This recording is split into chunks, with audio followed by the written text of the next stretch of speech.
I'm giving this meeting to YouTube live streaming also. I'll be sharing the link in our chat box just within a few seconds.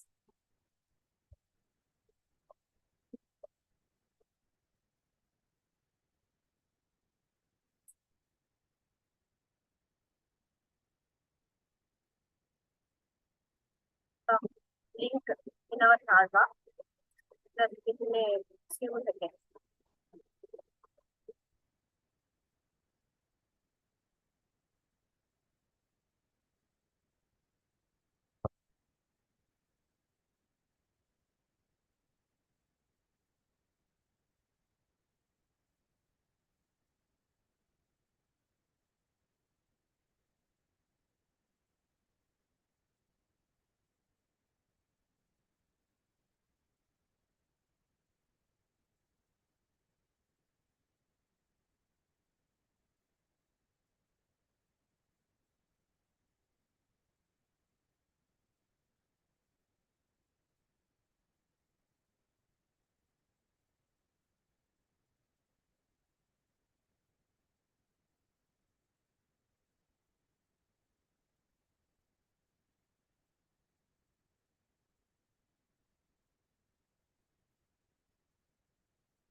Respected dignitaries, guests, participants,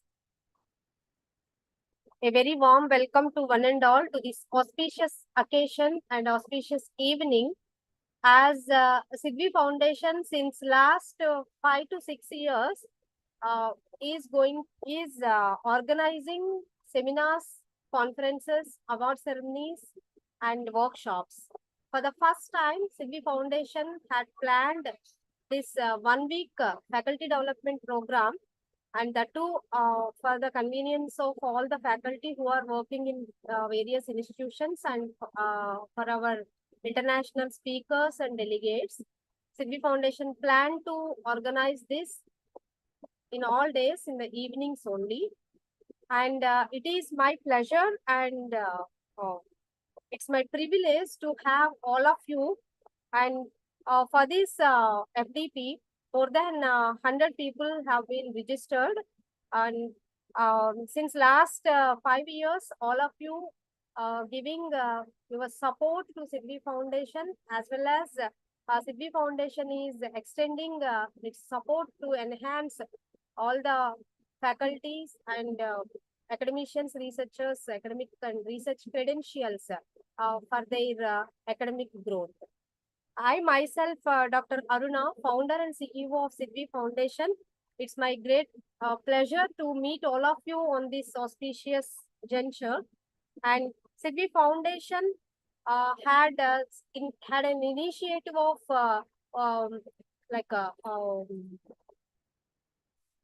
starting over another academic society, that is Sidvi Society for Research and Development, SSRD. Under that banner, we are organizing all these seminars and conferences. And Sidvi Foundation is having some more divisions like Sidvi Academy of Science and Technology. It is about to register under the government of both Telangana and Andhra. And we are coming with that another feather of Sidvi Foundation very soon to you. And Sidvi had started another initiative, that is Sidvi Publication House, under which we are publishing all the books, textbooks, reference books, and thesis books conversion into reference books also, edited books. Everything is being publishing under this Sidvi Publication House. And Sidvi Publication House started another initiative, that is a international journal, that is the International Journal of Science, Engineering, Arts and Management, IJSCAM. And we had applied for ISSN, and very soon we are about to receive that ISSN number also. This is a small introduction about Sidvi Foundation. I extend my warm welcome to all of you for this 7-day FDP program on multidisciplinary strategies for 21st century innovative teaching and learning. This is for crossing disciplinary lines in the classrooms. And I'm very glad to announce that Highland EduTech Institute, an ISO certified company from Karnataka, had extended their support to collaborate with us for organizing this 7-day FDP program. And all my stalwarts and gurus from USA, Ghana, and all over India, they had extended their warm support to me to organize this new initiative of this FDP. Now, I take this privilege to welcome all my guests today. First of all, I wish to welcome today's chief guest, Professor A. Srinivas Rao sir, Senior Science and Technology Scientist at AVR Studios, Bethesda, USA. A very warm welcome to you, sir. It's my pleasure to have you, and your blessings always need to flourish the Sidvi Foundation platform, sir. Thank you so much for joining with us, sir. And I'm happily saying that sir is the first speaker of this FDP. And today we are about to have sir's speech, distinguished speech also. Thank you so much, sir. Next, I extend my heartfelt welcome to Sahiti Sri Prakash Rao Kollaram, sir, former Cyber Security Chief, US Department of Defense, Richmond, USA. A very warm welcome to you, sir. You are always supporting Sidvi Foundation with your great blessings. Thank you so much, sir. Thank you. Next, I take this opportunity to welcome another chief guest, Dr. Dixon Adams, sir, Educational Innovations in Science and Technology, Kwame Nkrumah University of Science and Technology, Ghana. A very warm welcome to you, sir. And I take this opportunity and privilege to welcome our President, SSRD, Mr. Nagababu Abraju, sir, Director, Vico Labs Private Limited, Hyderabad, and President, SSRD, Sidvi Foundation. A very warm welcome to you, sir. I take this opportunity to welcome our guest of honor, Dr. D. Jayarajan, sir, Head of the Department of Medical Lab Technology, Divine Mother College, Korakudu, Puducherry, Tamil Nadu. Warm welcome to you, sir. Dr. Kaustuv Kumar Shukla, sir, Associate Professor, Department of Electronics and Communication Engineering, Dronacharya Group of Institutions, Greater Noida, Uttar Pradesh, India. A very warm welcome to one and all, and the delegates, guests, and participants, my friends who had joined over here for encouraging me. A very warm welcome to you all, and please be active and be participated in this 7-day FDP program for enhancing your knowledge levels. Thank you so much. And one more thing I wish to announce that we are about to publish anybody interested to send your papers in our IJSCAM as a part of as a token of gratitude who had participated in this event by Sidvi Publication House and IJSCAM. Thank you so much for giving me this opportunity to welcome all of you.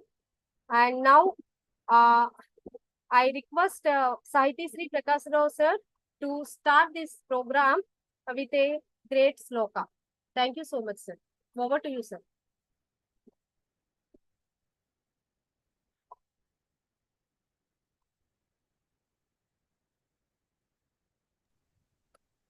शुक्लांबरधरं विष्णुं शशिवर्णं चतुर्भुजं प्रसन्नवदनं ध्यायेत् सर्वविघ्नोपशान्तयेत् अगजानन पद्मार्कं गजाननमहर्निशम् अनेकदं तं भक्तानाम् एकदन्तमुपास्महे सदाशिवसमारम्भां व्यासशङ्करमध्यमाम् अस्मदाचार्यपर्यन्तां वन्दे गुरुपरम्पराम्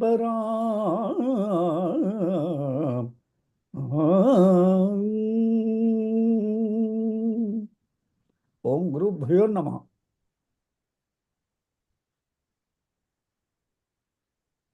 Thank you so much, sir. Thank you. And about this FDP, we had planned this 7 days, 1 week. Every day, 2 sessions will be there. 2 speakers will be there.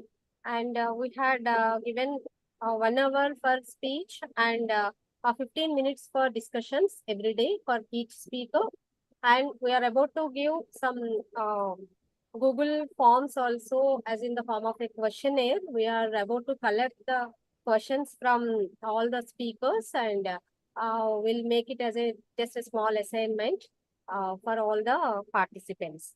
And I request all the registered participants and some other persons who have joined out of their interest here, please stipulate for the timings, and you need to attend daily. That is, attendance is more important for this FDP, Faculty Development Program.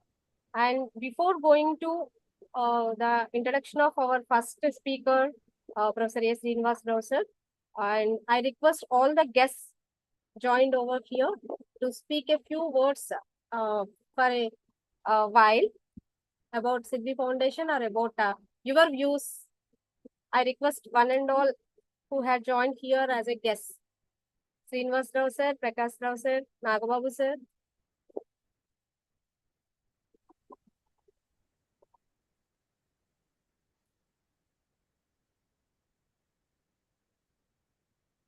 Srinivas Rao, you want to go first? Srinivas Rao sir.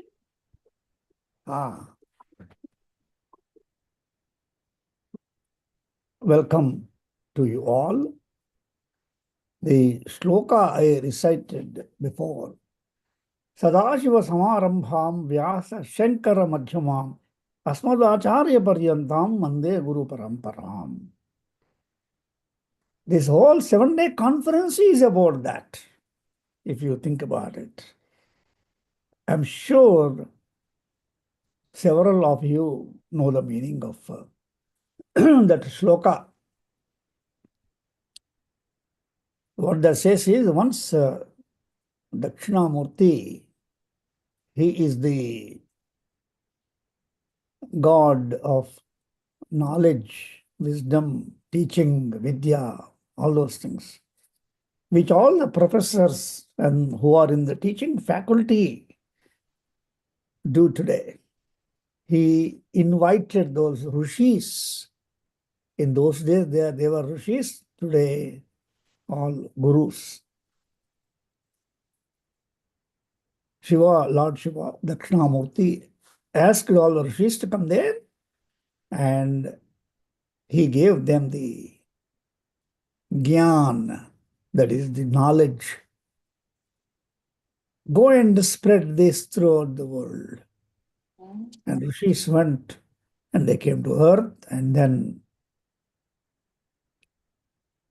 they started teaching this jnanamu,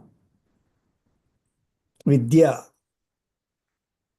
and then the rishi parampara that continued until today, beginning from Sadashiva up to continuing to Vyasa Maharshi, and then continuing to Shankaracharya, then continuing to Asmadacharya Paryantam until my Guru. That means all the Gurus here, Vande Guru Paramparam. I salute to all these Guru Parampara, that is the sequence. The 7-day conference directly relates to this shloka, as you can see it. You're all in the teaching profession, or somehow or the other connected to the teaching profession, imparting knowledge on the students, make them smart. That way they become productive in the world. And as the time evolved, the teaching methods, the philosophy behind it, teaching mechanisms have changed. And with that, there is a need for adapting the way of teaching, the method of teaching, for effective knowledge transfer, knowledge impact. I welcome you all again, and I really appreciate this opportunity. Thank you all very much. Thank you so much, sir. Thank you. I request Srinivasarao sir also, please say one word about your views, sir.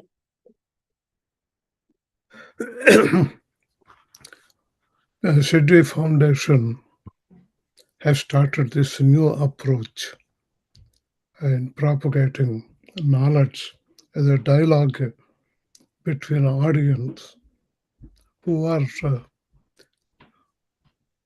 equally knowledgeable as the speakers. It is the purpose is, in my opinion, as I analyze, is to have a two-way dialoguing between the audience and the speaker. So I expect the questions from the audience, and also actually Aruna has arranged on the last day before concluding to recapitulate. You can ask any of the presenters questions, they will answer. So you have time to digest and also ask questions. Secondly, as I said, this is a model preparation, at least exchange of knowledge. This is not going to be the only one. I wish, and also I strongly believe, we will have a series of this sort of things. And a lot of excellent speakers we couldn't arrange because we wanted only 2 a day. That itself is enough to get tired. So the next series, and I also urge Aruna to have a new generation of speakers to come and present their views.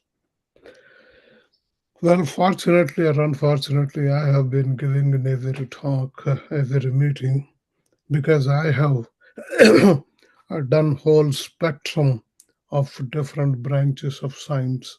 So at least I can't duplicate the same talk, same area. So that's why. But in future, let the youngsters, new blood, will have the opportunity. And also, the important thing is your paper is a must. The reason being we can have it like a special issue of Sidvi's journal. So, in fact, today's 10, this week, 10 talks. If they write really a paper, detailed paper, it will be itself a value. Or as Aruna said, from the participating audience, if there are any papers they want to offer, I mean, she volunteered herself that she will accommodate in the journal. We hope, at least I hope, by June, end of June, if they receive the papers, it will be edited, sent for comments and all, and may be ready for publication in July or August. So please write publication, and it will help you as well as help others, future uh, speakers, and also it will be added to your resumes that you published a refereed paper in the journal. So I don't want to take more time on this one. So with that one, I'll pass it on to Aruna. Thank you. Thank you so much, sir. Thank you. And if any participant side wish to speak a few words, it is welcome. Anybody from participant side?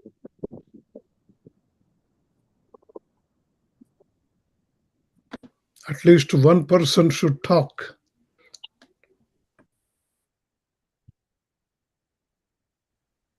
I request the participant side, at least one person, please speak a few words.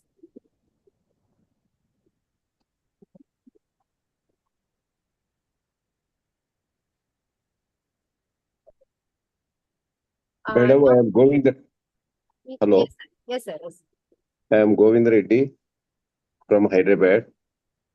So the lecture given by introductory lecture given by Prakash Rao is very well. I am very much pleased by the speech or introductory speech given by Prakash Rao and Guruji Srinivas Rao also. Prakash Rao has very well explained. It is the necessity to fill the gaps in teaching. So I am very much impressed with his shloka, madam. with his shloka. with his shloka. So he very well explained about the importance of Guru Parampara and also Vyasa Maharshi and Shankaracharya. It is our, I think so, 11th century, I think. And also, Professor Srinivas Rao has very well explained teaching is nothing but it is a two-way dialogue. It is a model of fashion. So submitting a paper is nothing but it is a reflection of one's innovative research findings. Very well, sir. I am very much impressed by the two speakers. They have given valuable sessions to the participants, madam. This is Govind Reddy from Hyderabad. One more distinguished speaker and guest joined, Dr. Christopher sir from Ghana. Very warm welcome to you, sir. Could you please able to speak a few words, sir, about this gathering? Thank you so much for having me. I think I joined a bit with, pardon me for that. It's early in the morning in Ghana at the moment. I think it's around 12, 11, thereabouts. I'm deeply honored to be part of this highly esteemed gathering, and I'm here to learn and to collaborate and also to share my experiences from wherever I'm coming from. Thank you so much for having me once again. Thank you, sir. Thank you for joining with us. And we are about to have your valuable talk also in the coming days of this FDP. Thank you so much, sir. Thank you.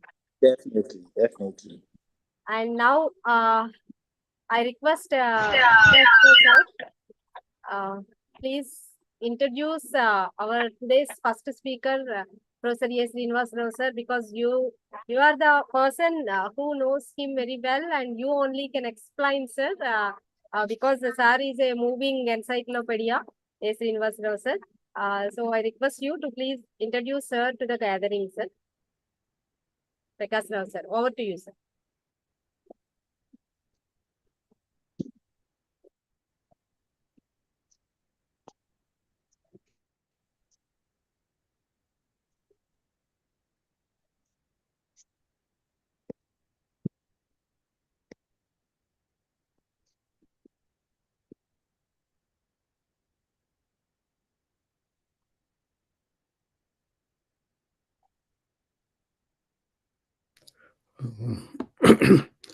You go ahead, Aruna. I think there's not much of introduction. No, sir. Actually, sir had not gone through, I think. Prakash Rao, sir. Yes. I request you to please introduce Professor S. Srinivas Rao, sir, to the gathering, sir. Oh, I'm sorry, I missed that. Yeah, I was thinking that you were asking him to talk. And yes, it's my distinct pleasure and honor to introduce Dr. Apajoshila Srinivas Rao Garu. As Dr. Aruna Kumari said before, he is an encyclopedia. He has done extensive, not only the research and development, he groomed so many students for almost 50 plus years all over the world to become highly productive teachers. He's an example of teachers preparing teachers. Dr. Apajoshila Srinivas Rao Garu, he has is a doctorate, is a PhD, nuclear program scientist, I should say, for the federal government. Recently retired, and he has done extensive work in the, I think it's in the corrosion area. He worked in England before coming over to the US several decades back. And he provided highly distinguished services to the US government. He is not only an expert in the field, in the technical field, he is a multi-talented individual who is also a poet, by the way. Because for writing poetry, you got to be creative, and he's highly creative in trend setting.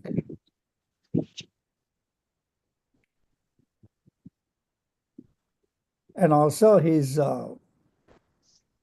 one of the, I should say, the main founding member of the Sidvi,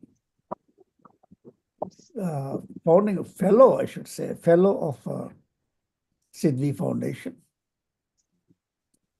And we are very fortunate to have him today in this 7-day conference. As Dr. Srinivas Rao said, all please actively participate in this 7-day conference. It should be a 2-day dialogue. Thank you. Thank you, sir. Thank you so much. I wish to add a small thing and a small flavor to whatever Prakash Rao sir told about Dr. Appajosana Srinivasarao sir. At this age itself, sir is very enthusiastic to learn something new and to extend his cooperation to the budding academicians and researchers. As a part of that, I also become a disciple to him, and all the time he is behind me to encourage and to advise. Sometimes some like wants also, because in making all the things set righted, sir is very good and very keen and very interested towards anyone, not only me, towards anyone who wish to learn something new. That's what we need to learn from sir. And one more thing, he is very much interested, even though his health is not supporting, even though in the very late nights itself, sir used to be with us in all our events. In the daytime here in India, it is daytime, but there it is very midnight to them. Even though sir is with us, all our previous events. And so I wish sir's blessing always to be with Sidvi Foundation to flourish and to make utilization of Sidvi Foundation services to all over India and abroad also. Thank you so much, sir. And I don't want to take much more time because we are all eagerly waiting to hear from you, sir.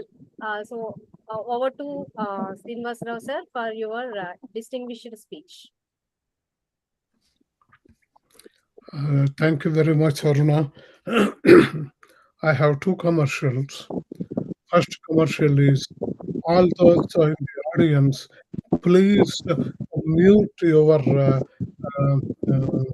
cell phones or whatever, because it is giving a resounding and it could be impede the clarity. So that is the first one. Second thing is, I am suffering from what is called vertigo problem. What triggers my vertigo? The doctors don't know. So in case in the middle, I stopped talking. I asked Aruna to continue on my presentation. So that's what my second commercial. And I want the audience to ask me questions. Thereby, actually, my brain also works. And I also, learning is a continuous process. So by simply sitting, keeping quiet is not doing justice to the speaker or to the of your other colleagues. So please think about questions from my presentation. I made this presentation, although I speak. You guys can make a note of it, whatever you are. So it's for clarity's sake. And I advise everybody to make whenever you present, make some sort of things visible to the audience. So you may say something, they may not, but they can read from your view graphs. With this one, Aruna, can you make it big, or this is what it is? It doesn't matter. Yes. Because the title is gone. You can't see the title. Yes. My purpose of this talk is, originally I thought of Vision 2050 for India, Bharat, Republic of Bharat. I don't want to recognize India. It's the Republic of Bharat. That is Bharatiya Ganatantra Rajya. That is our actual name. So that's what I put. Then because she asked me the opening talk, I put the same as a conference title, Reimagining Education, a multidisciplinary, imperative, cross-functional approach for classroom teaching. So that is the reason I am emphasizing you guys ask questions. Say a dialogue. I may not know the answer. I will say I don't. It's a learning process for me also, a continuous learning process. Next slide, please. The disclaimer, just no, wait a minute, go back to disclaimer. This is important. The views I'm presenting is only my view.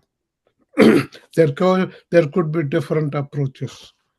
The reason it is very, very important because on one of these Sidvi conferences, somebody presented about ladies' views or whatever it is. I was really, I felt really sad because if she claimed it is my opinion, there could be different ways you can look into that one. So nobody will put the questions. So the views expressed here, yeah, I said paper because it goes in the paper also, are mine. So there could be different opinion, how you look at it. Room is half full or half empty, both are same. So that is the disclaimer. Disclaimer, importance of disclaimer. I realize with my experience at the city conference. And next slide, please. In my presentation, I'm going to review some of the things, recollect the points about the Republic of Bharat, its success as referenced by others. A lot of people in India, this is a bad, bad, bad country. Why do you want to come back like this one? My friends themselves, they talk like that. Living in India and eating Indian salary, taxpayers' money, they commented. So I am not pinpointing him because this is a standard. They say, "Oh, India is very bad," and but the outlook, global outlook, from what others are seeing, that's what I'm going to review a little bit. And then what is the traditional wisdom in teaching? What is happening in teaching? I went to the universities, I give talks. And 50 years back, when I was doing my master's, the same curriculum is still continuing. Science has not developed. Science, every 20 years, it completely 100% over change. But when are we going to impart that knowledge? That is the main question, because the new need for changing our way of thinking in primary teaching. So traditional wisdom in teaching, it's a pluses and minus. And the new vision, what I feel a paradigm shift from what I am looking at it in science and technology culture. In fact, here I didn't. It's actually called science, engineering, mathematics, and so I changed it as a STEM, science, engineering, because science includes mathematics, technology, and medical culture. So this is my type. I should have added a STEM, STEM. So the objective, I'm going to talk briefly what I'm thinking. And in that one, basically, a better preparedness of human survival, a better preparedness from food, good standard of living, good food, and then energy. We need energy and transportation and medicine. These are the 5 topics. There are another 3 more. You can think any number of things that needs improvements.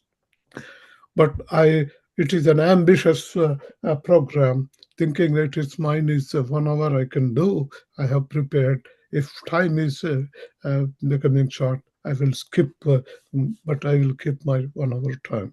Finally, summary. Next slide, please. Next slide. Introduction to Bharat, it's a success. It is internationally acknowledged. There is in the paper I have all references here. Reference putting in make no sense. A Republic of Bharat has a massive shift as a global power. It's right now Eastern superpower, and one can be redefined as world we know. And the current global trend, could Bharat be a Eastern power only? Or many believe that the evidence is overwhelming and compelling that India is going to be a superpower.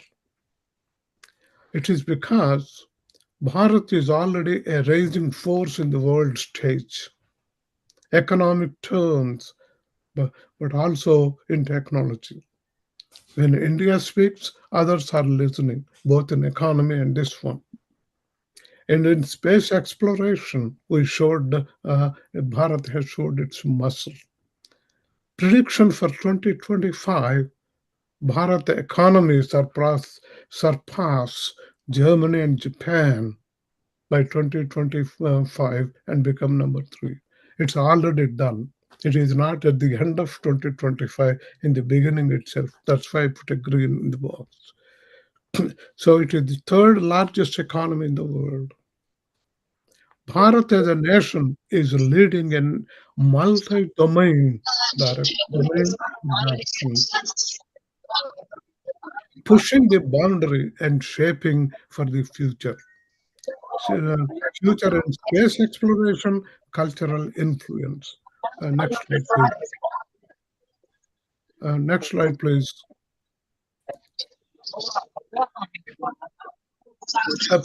I request all the participants to please be in mute condition. Bharat's success is progress in space exploration.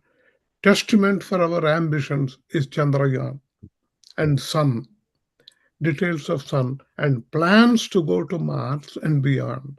So we are not staying here. We are not only that one. I have not kept this one. Having a place in space. That means we are going to have a permanent place. Future demands that. So Republic of Bharat advances in making artificial intelligence. People are talking that with the blooming startup culture. See, here we have a notion that anything happens, India will flood the market. It's so, you see, in IT, they're super saturated. If IT goes away, there is a big threat in India. The reason is we flood the market, only that one, nothing else. So, in the artificial intelligence, booming startup culture has started, and that is driving for the innovations on a global scale. Republic of Bharat is heavily investing in renewable energy, thus positioning itself as a leader in sustainable solution for the future. Next, please.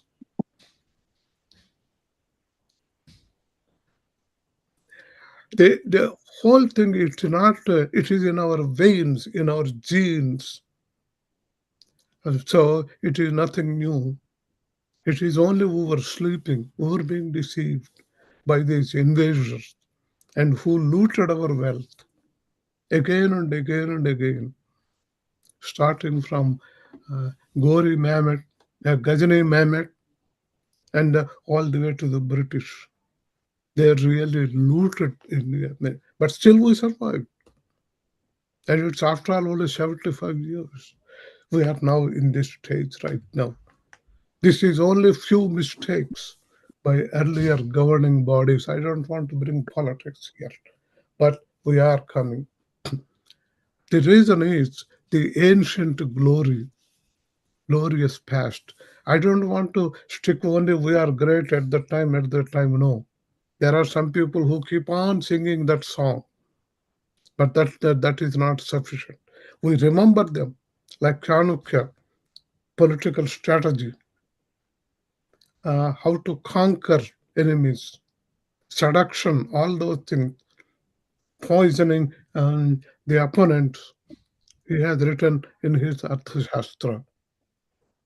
And Susruta, he has actually devised surgical equipment. They're all there. It's not fiction. Their proofs are there. And Republic Bharat, it blends the tradition with the modernity and spirituality and technology. So that is the greatness, that is what is happening. And recently, a professor from Vedic Institute in Guntur, he has prophesied a doctrine in a conference, which struck me like almost like a sculpture in my heart. A Sanatana to Sanutana. Sanatana means old tradition to modernity.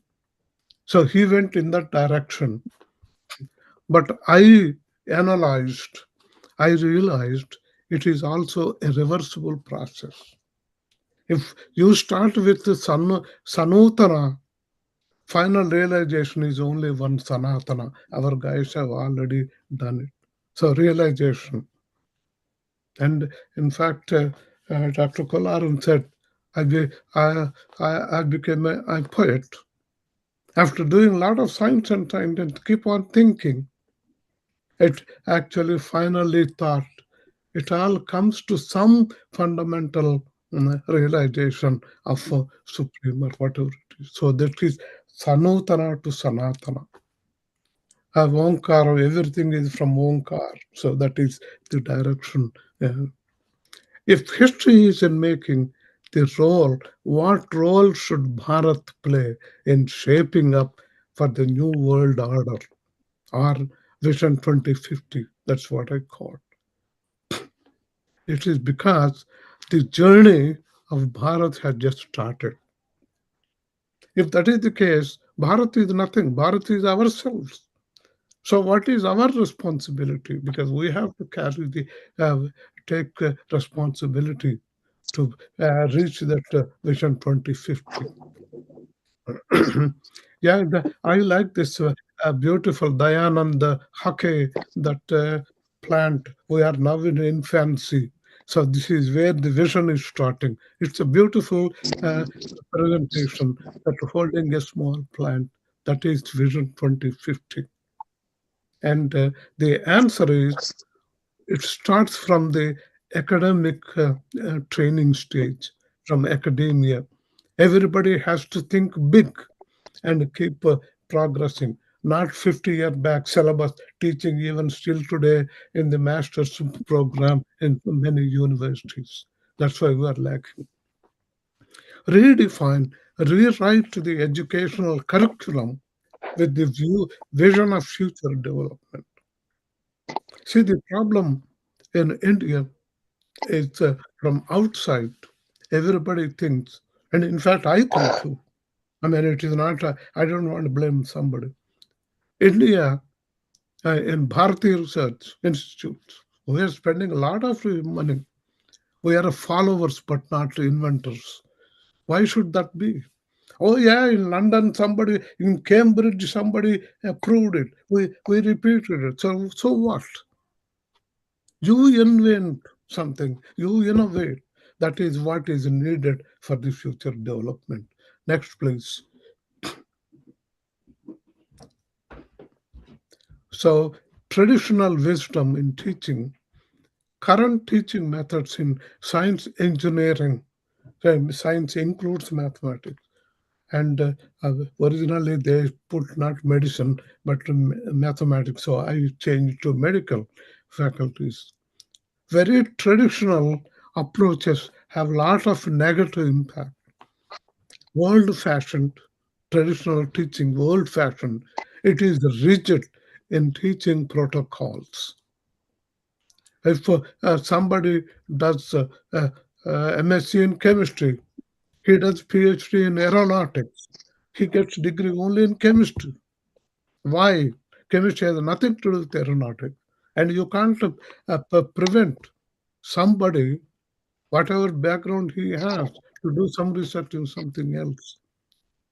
I'm giving an example. I have done a lot of research. I'm a MSc chemistry. I have done a lot of research in hydrodynamics, in bioengineering, in medicine. I have done a lot of research. If I submit that thesis, I get degree in PhD in chemistry. Why? The chemistry has nothing to do what I have done. I will show you some slides and future drugs. And recently, I went to a famous, so-called famous university in India and gave a talk for the pharmacy people. There's, they were really surprised. Does pharmacy include all these things, future drugs? Because they were trained with not a global outlook or a future vision. They are trained only you do this, you do this. Because the teacher he teaches the same notes which he prepared 30 years ago. That's what he. So that is in pharmaceuticals.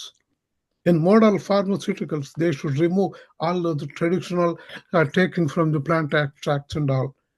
Computer simulation. Yes, the thing is only medicines are formulated by simulations.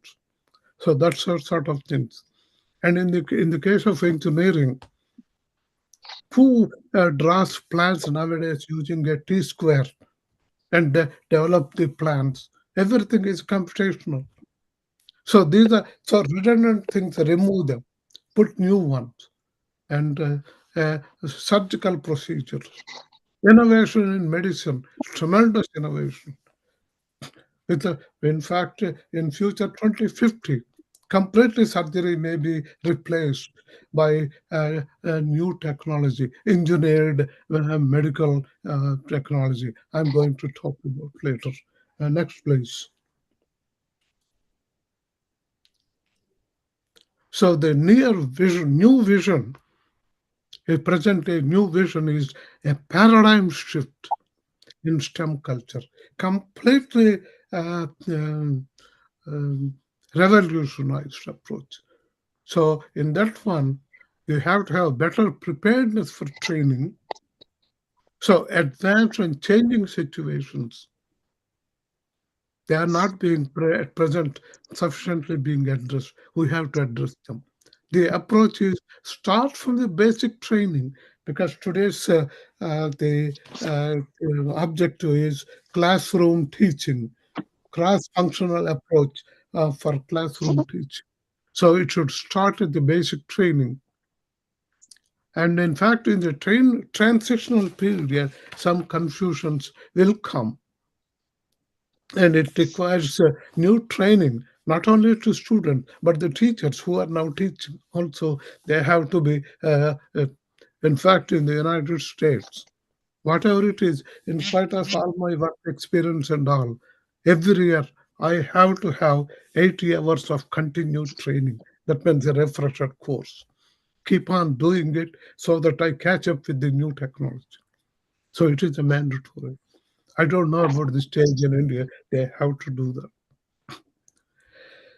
So the second question is when and where to start. Early in the academic training, already adopted. Technology is changing at a faster pace. But in the transition period, what is happening is approach to fill this gap is really slow process and takes time. Some inconvenience happens both from the teachers and all. I'm just telling myself when I was doing undergraduate in India, they in mathematics they had what is called advanced algebra. I don't know, it is topology and all. The teachers they don't know, and nobody wants to teach because they have no idea, and we lost marks for that because we're not being trained. Will the development or progress stop? No, it has started because there is no other solution, or else we will be behind the game. Challenge the academicians and administrators. This is a solution is they have to take a really determined approach for doing this one. Next slide, please.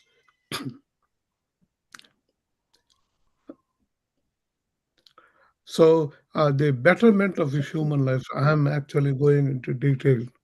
Old traditional wisdom or culture and human research says repair.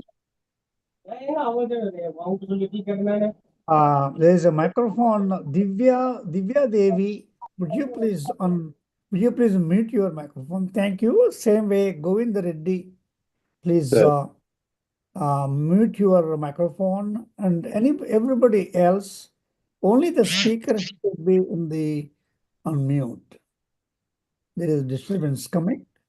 Thank you so much. And if you have a question, please unmute and ask at that time. Thank you. Old traditional wisdom is simply repair, augment, or discard damaged, unusable, redundant particle.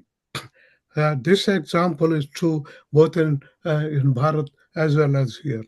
Here, we don't think about repairing, just take it out and put a new part. So a lot of waste of resource. In Bharat, we keep on doing. And how many, as I grew up, nowadays I don't know, this tires, car tires, they used to have some patches and with the bolt they used to tighten it. They don't want to use new tires because it costs money. So that is the whole tradition. Oh, why do you throw it away? And the new wisdom is develop vision for the future, both short term as well as long term vision. Improve your standard of living. Ah, no, it's all right. We will keep on going. That sort of attitude is no excusable. It is not excusable. We have to. Why should we live in a small room? Yes, we may have, if it is small room, all father, mother, everybody is sitting next to each other, sleeping next to each other. That is fine, but that is not required. That's not an answer. We have to have comfortable, everybody should do. So they develop, improve the standard of living. With the increasing, exploding population, the food production and growing of food production. I have presented, say, every item I am highlighting here itself is a big talk. In fact, in one of the talks, I have highlighted about food production in South America, agricultural revolution in India. Because I worked in that direction, I also was a member of the team who visited the on behalf of agriculture revolution technology for the World Bank for financing. So I was in that committee. That's how I have experience. My engineering experience I extended to the agriculture. To improve health, to so that all both rich and poor can afford it. I remember still it hurts in my heart. There is a scratch in my heart. We used to have one lady come who keep on pound grain and get us rice. So that rice not machined, so traditional rice rich. And that old lady got cancer. And when I visited India, my home, that lady came to see me because she carried me as a baby also. Then she said, Sonny, what can I say? The rich people disease, I got it, what I am suffering only. She has cancer. She cannot afford medicine. That should not be the case in future. Affordable medicine. Yeah, Ambani may have 100 super specialists in his house. He can afford, but that's not Bharat. Bharat is every individual can afford it. My brothers will see when I visit India. My brothers say we can't sleep. When we'll get a big illness, which we cannot afford. And in the same way, the billionaires become multi-billionaires only by squeezing the blood of poor people. That should not be the case. And we should have innovation in energy needs, power is an important thing that drives everything, and transportation. These are the five segments where, depending upon the time, I will go deep into that one. In addition, there is medicine also, which I forgot to add here. Okay, next, please. The paradigm shift in standard of living, develop a knowledge base, and also occupy, explore, sea and space culturing. Earth is shrinking because now all the food producing land is being taken away by the population. I mean, why environmental changes are taking place in Bharat? Because everywhere they are building buildings. Recently, I went to India. I was sick the first day I went there in Bangalore because of the pollution. And then I came to Hyderabad, again, same pollution. Keep on coughing, coughing. Immediately, I just came back. That should not be the case. So, if that is already a constraint, we have to go for sea. There's a lot of area in sea we can live, and also space culturing. Food production, same thing. The agriculture land is shrinking as human population is exploding.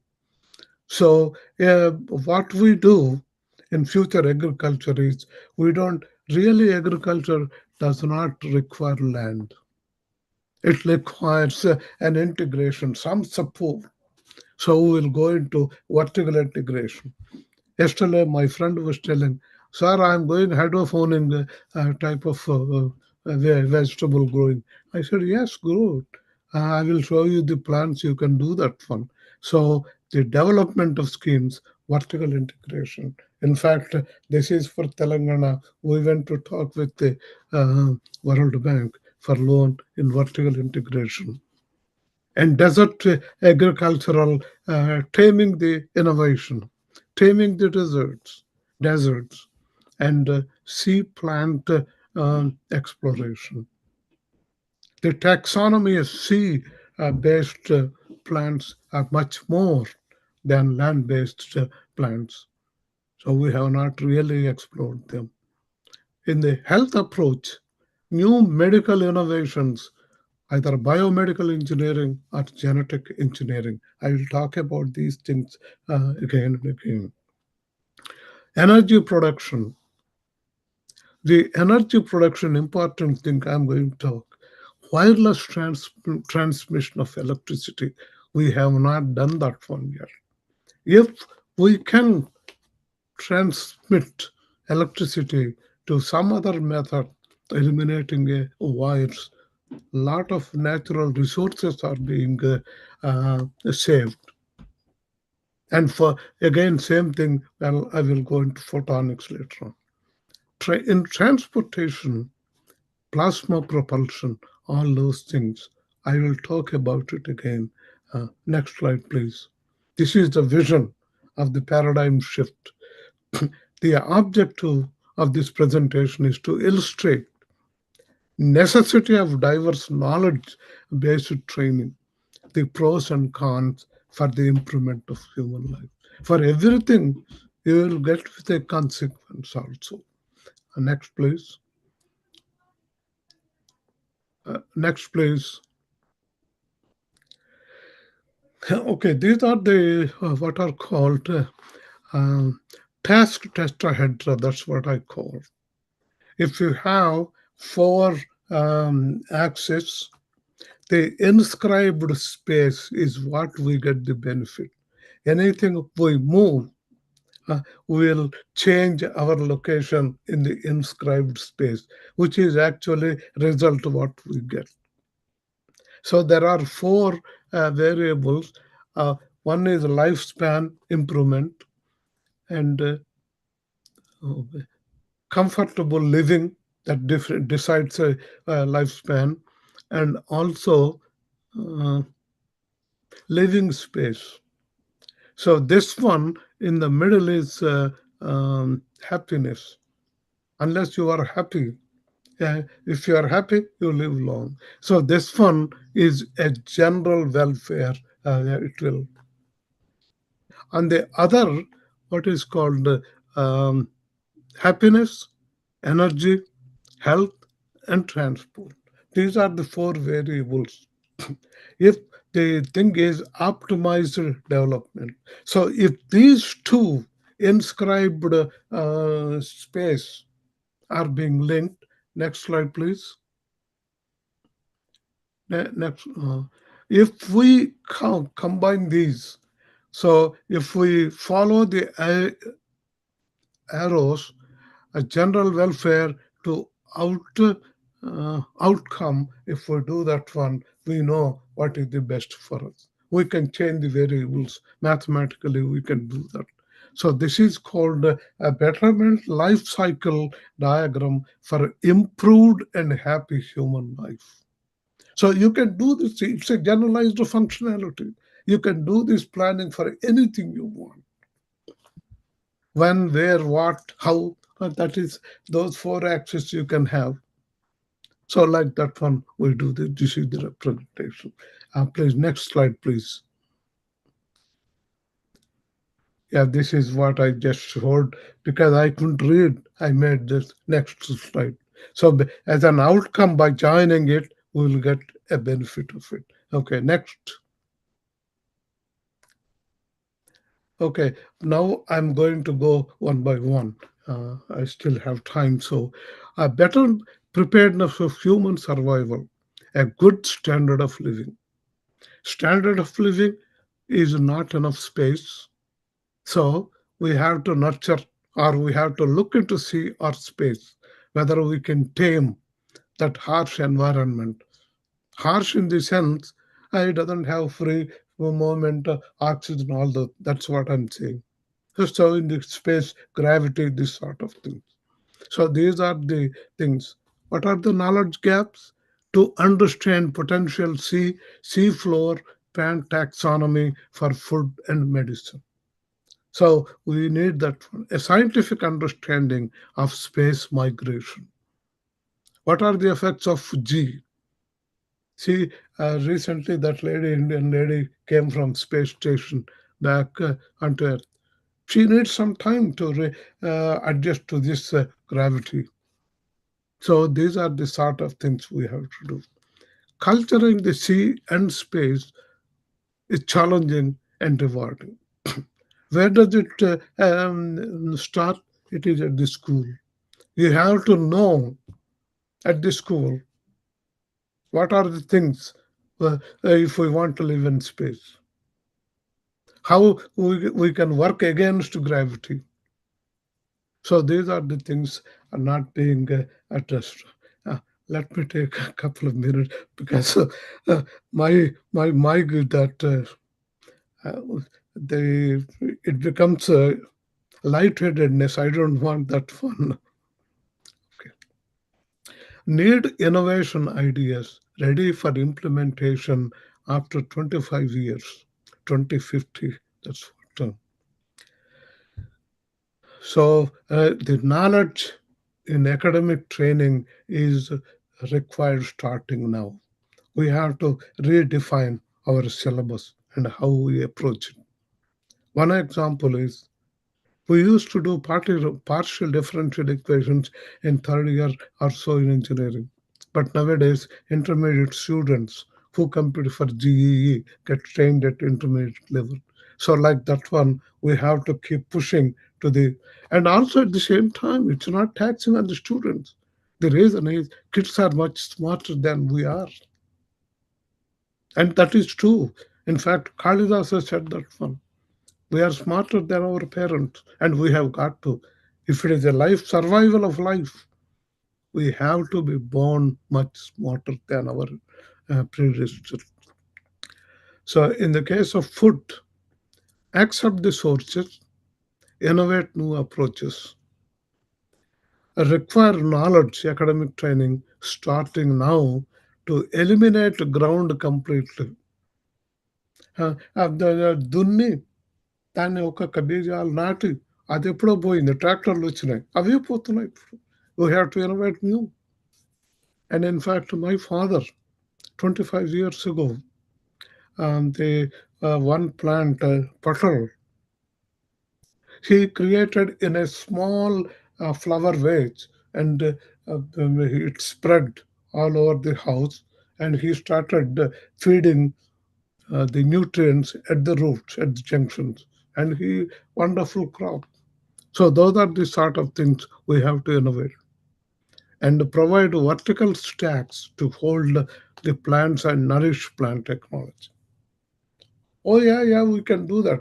No, intelligent processing means you need to have strong background and structural about structures, structural stability, civil engineering, mechanics design. So those are the sort of things we have to do. New arena farming is seabed farming. That is important. We can actually do and see culturing in seabed. So that is what are the things. In fact, a lot of things Japanese are ahead of it by creating artificial photosynthesis, light for photosynthesis and all. Next, please.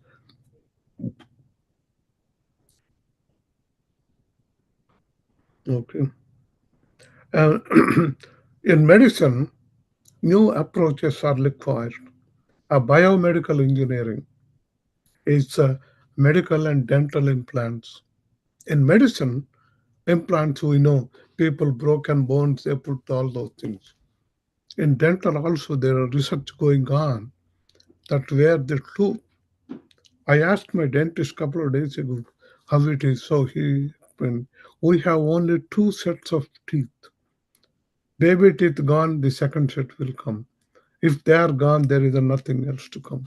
Whereas in the case of sharks, they have continuous growth. That means genetically the teeth will bud.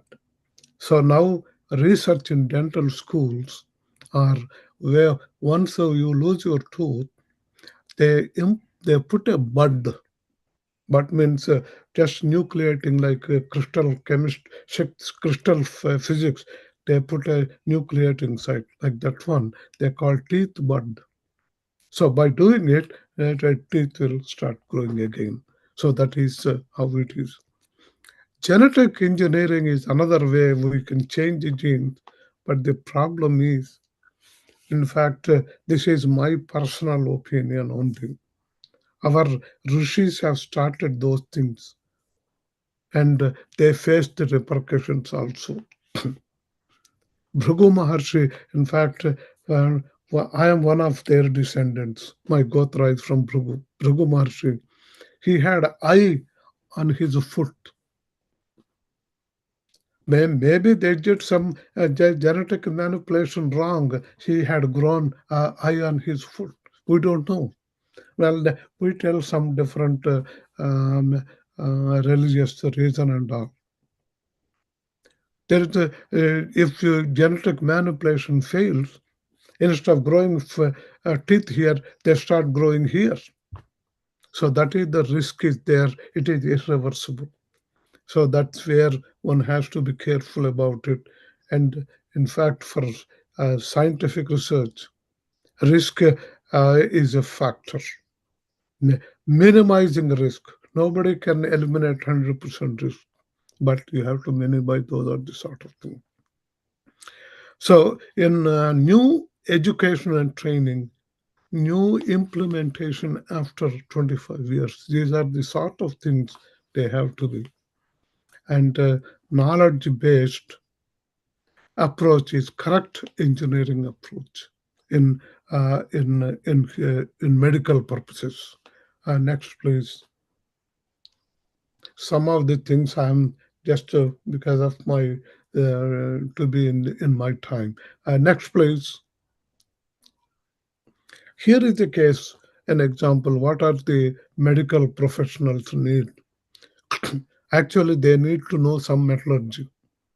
This is a typical case, a bone fracture. A lot of times you must have heard people put screws. Oh, they put screws for the fractured bone. Yeah, that is fine. But did they put it nicely or not? Basically, there are two screws here. One is chromium coated. It looks very silvery white. Another one is stainless steel, silvery white. But they are in contact with the blood. Blood has salt. It's an electrolyte. Then with time, what is happening is the patient is getting zapped. He complained to the doctor, "Oh, it hurts me." The doctor says, "Ah, no, it is adjusting, it will go away." Doctors are not gods. Then after 6 months, he couldn't bear anymore. He went to another doctor. He took the picture, and then the bottom on the right side B, those are the two screws they are looking. One has thinned, another one has grown big. It's actually what is happening is if you have two dissimilar metals, take a lemon, put copper and a nail, iron nail, connect them, you will light a bulb. It's actually a battery. So the battery keep on doing, it is hurting him. That is what is happening because of the electroplating. So some of the material is leaving from one screw and getting onto the other. The doctor doesn't know, the nurse doesn't know. They all look the same. So that is the reason why they said for major surgeries in the United States, now they need to have, next slide please. If you need to have a major surgery, you have to have opinion for a materials expert, a mechanics expert, a chemical engineer, a surface scientist, and environmental scientist, and a biology. And in fact, in the paper, you will clearly see what are those things and all. The reasoning, all those things, how they interact will give, that is the major surgery. Before surgery, the doctors will have to have the report. Next, please. So better preparedness for human survival in the, and I will come back to medicine later on, future medicine. Now it is energy. In the case of energy, the knowledge of wireless transmission of electrical energy. In fact, you might have heard about Tesla. He showed that. He demonstrated that electricity can be transferred without any connection, wireless transmission. So we need to have more knowledge. And also, not only that one, the photonics, the light energy, electricity pass from one place to other. That means, let us say thunderbolt, that's the light, we can actually transmit somehow, some mechanism. So wireless transmission needs electromagnetic fields to transfer electrical energy. So it is now we have to have a thorough understanding and training for our results in 25 years. There is a vast scope for research. And we need understanding now, because up to now it is not only peripheral understanding. The photonic conversion is IEDs, actually they come. Again, it is a great potential to harness. New implementation after 25 to 50 years. Next, please.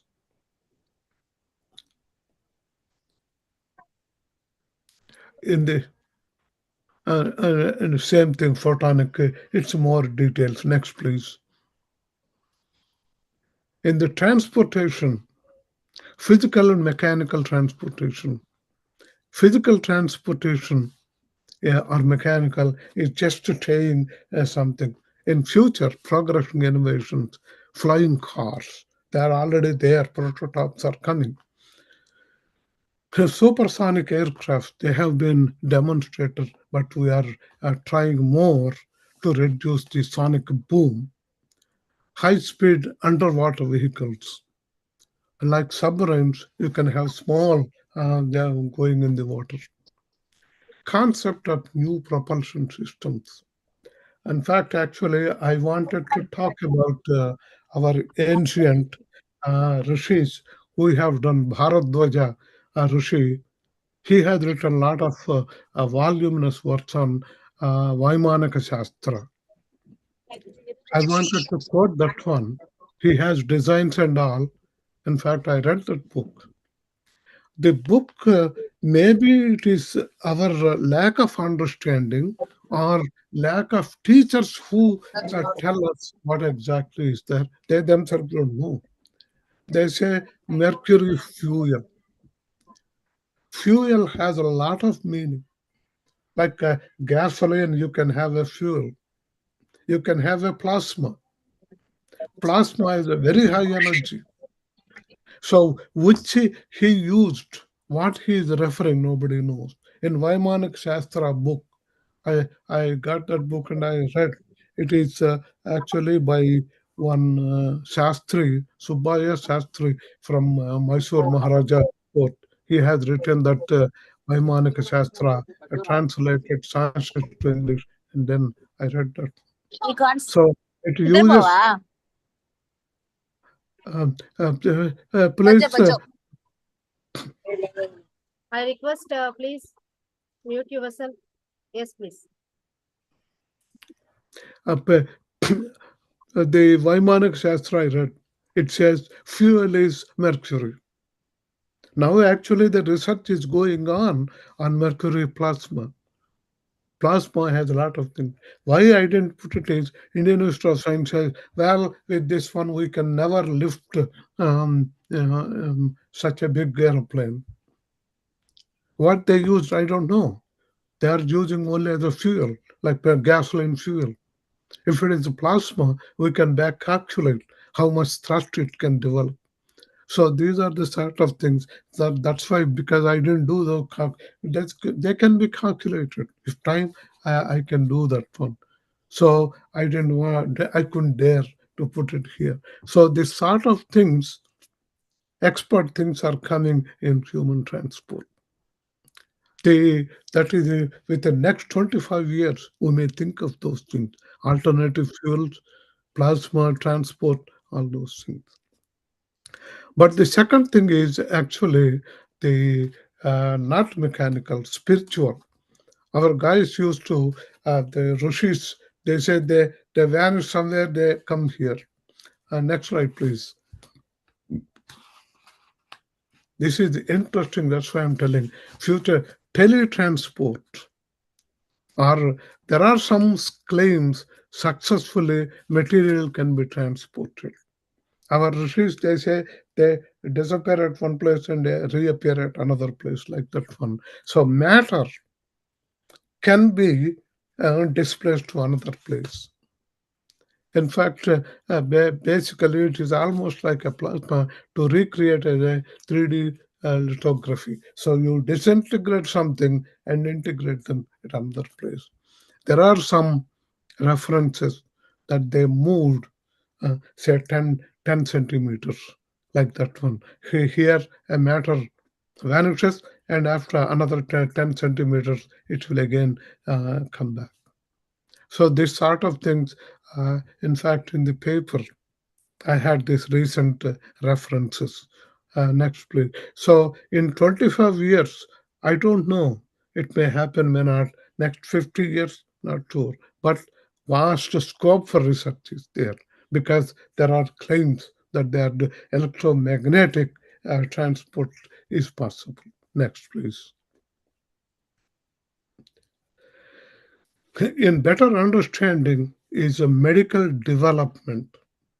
In future, we are talking about completely eliminating doctors, the surgeon, a drug delivery. That means in the body, you have sensors on the brain, patches, and then there are some controlled release, all those things.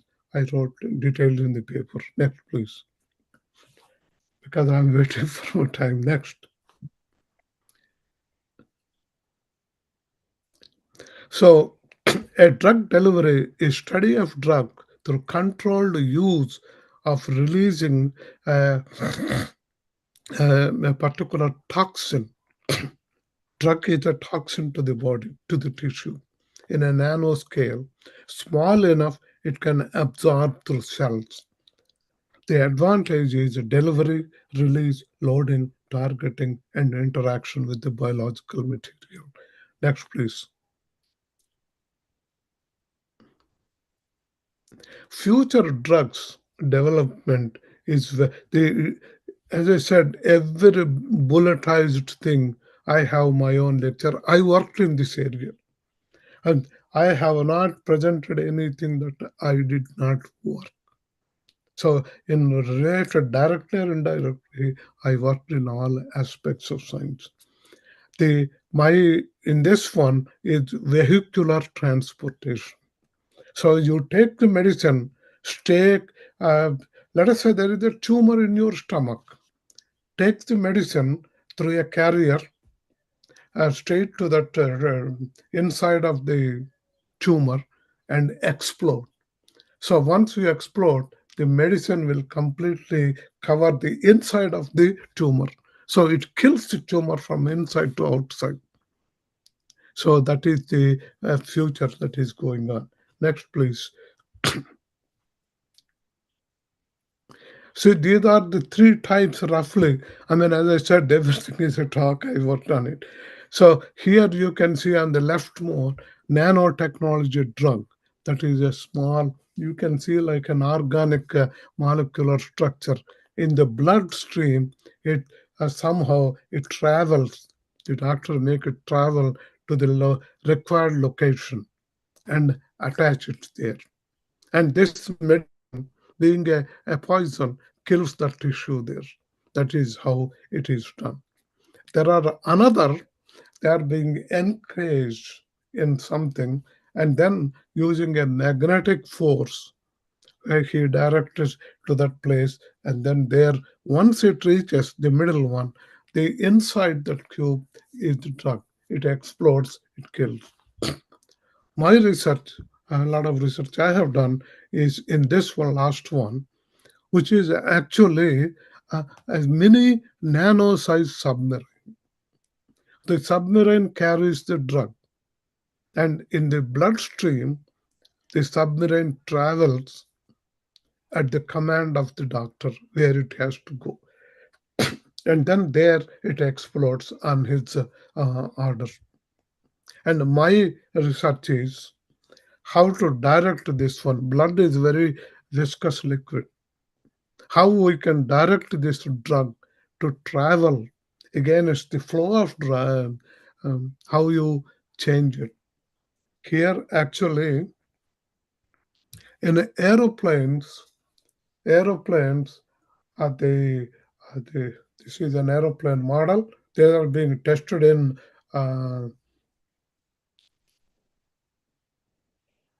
it's subsonic wind tunnels. So these are called winglets, and this is it reduces the drag. So we applied the same thing for submarines.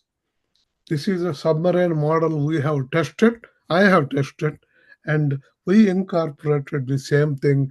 This is a propulsor inside.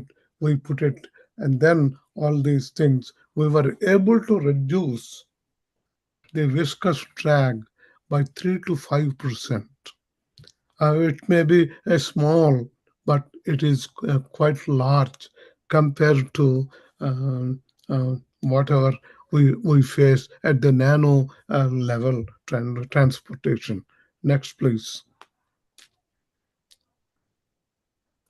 In summary, the present review, I presented the requirement for better living in the future, or you can say future 2050. The challenges in space, food, energy, transportation, and medicine. The classroom awareness is to keep this in mind. Proper vision and commitment in the classroom training and research now leads to great success to achieve after 25 years or definitely by 50 years. Betterment of human life. After 50 years, great success in all aspects of life. And after 50 years, assuming a progress boundary limit is same as the present vision. So that is what, first one is not 50, 25 years. Second one is 50 years. So first one after 25 years, great success. 50 years guaranteed. So that is what, so this is the typo I had. Thank you very much. And I request questions from the audience one at a time, and because I have hearing problem also. Okay, thank you. Bye.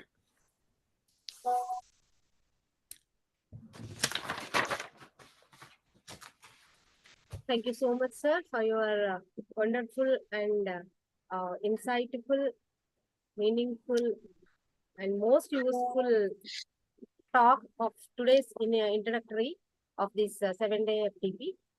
In this juncture, I request any of the participants side, if you wish to interact with sir and you have any questions, please, it is welcome for 15 minutes time. Hello, ma'am. I'm Dr. Madhu Sharma from Haridwar. I have a question, ma'am. Yes, ma'am. Yes, please. As sir has rightly said that in near future, India will be the superpower. But right now, what I think, what exactly is stopping us from making changes in the sectors what sir has specified? Okay, Aruna, can you ask slowly, because Indians you speak fast. So for me, it's a little bit difficult to understand. Ma'am, Okay, could you please come again, ma'am, with a little bit louder and slower. Sir, you rightly said that in near future, India will be the superpower. My question is that how can we make changes very fast in different sectors? You have told that we need changes so that India can be a superpower. Okay, it's a very, very, very good question. Well, it is, I started with how it is, so one has to prioritize what is needed. What is needed to go. Let us say you want only commitment in the outside look that we are superpower. There are other, as I said, there are many, many different functionalities are there. Economic, I have not talked about economy. I have not talked about defense. Those are the things to show muscle.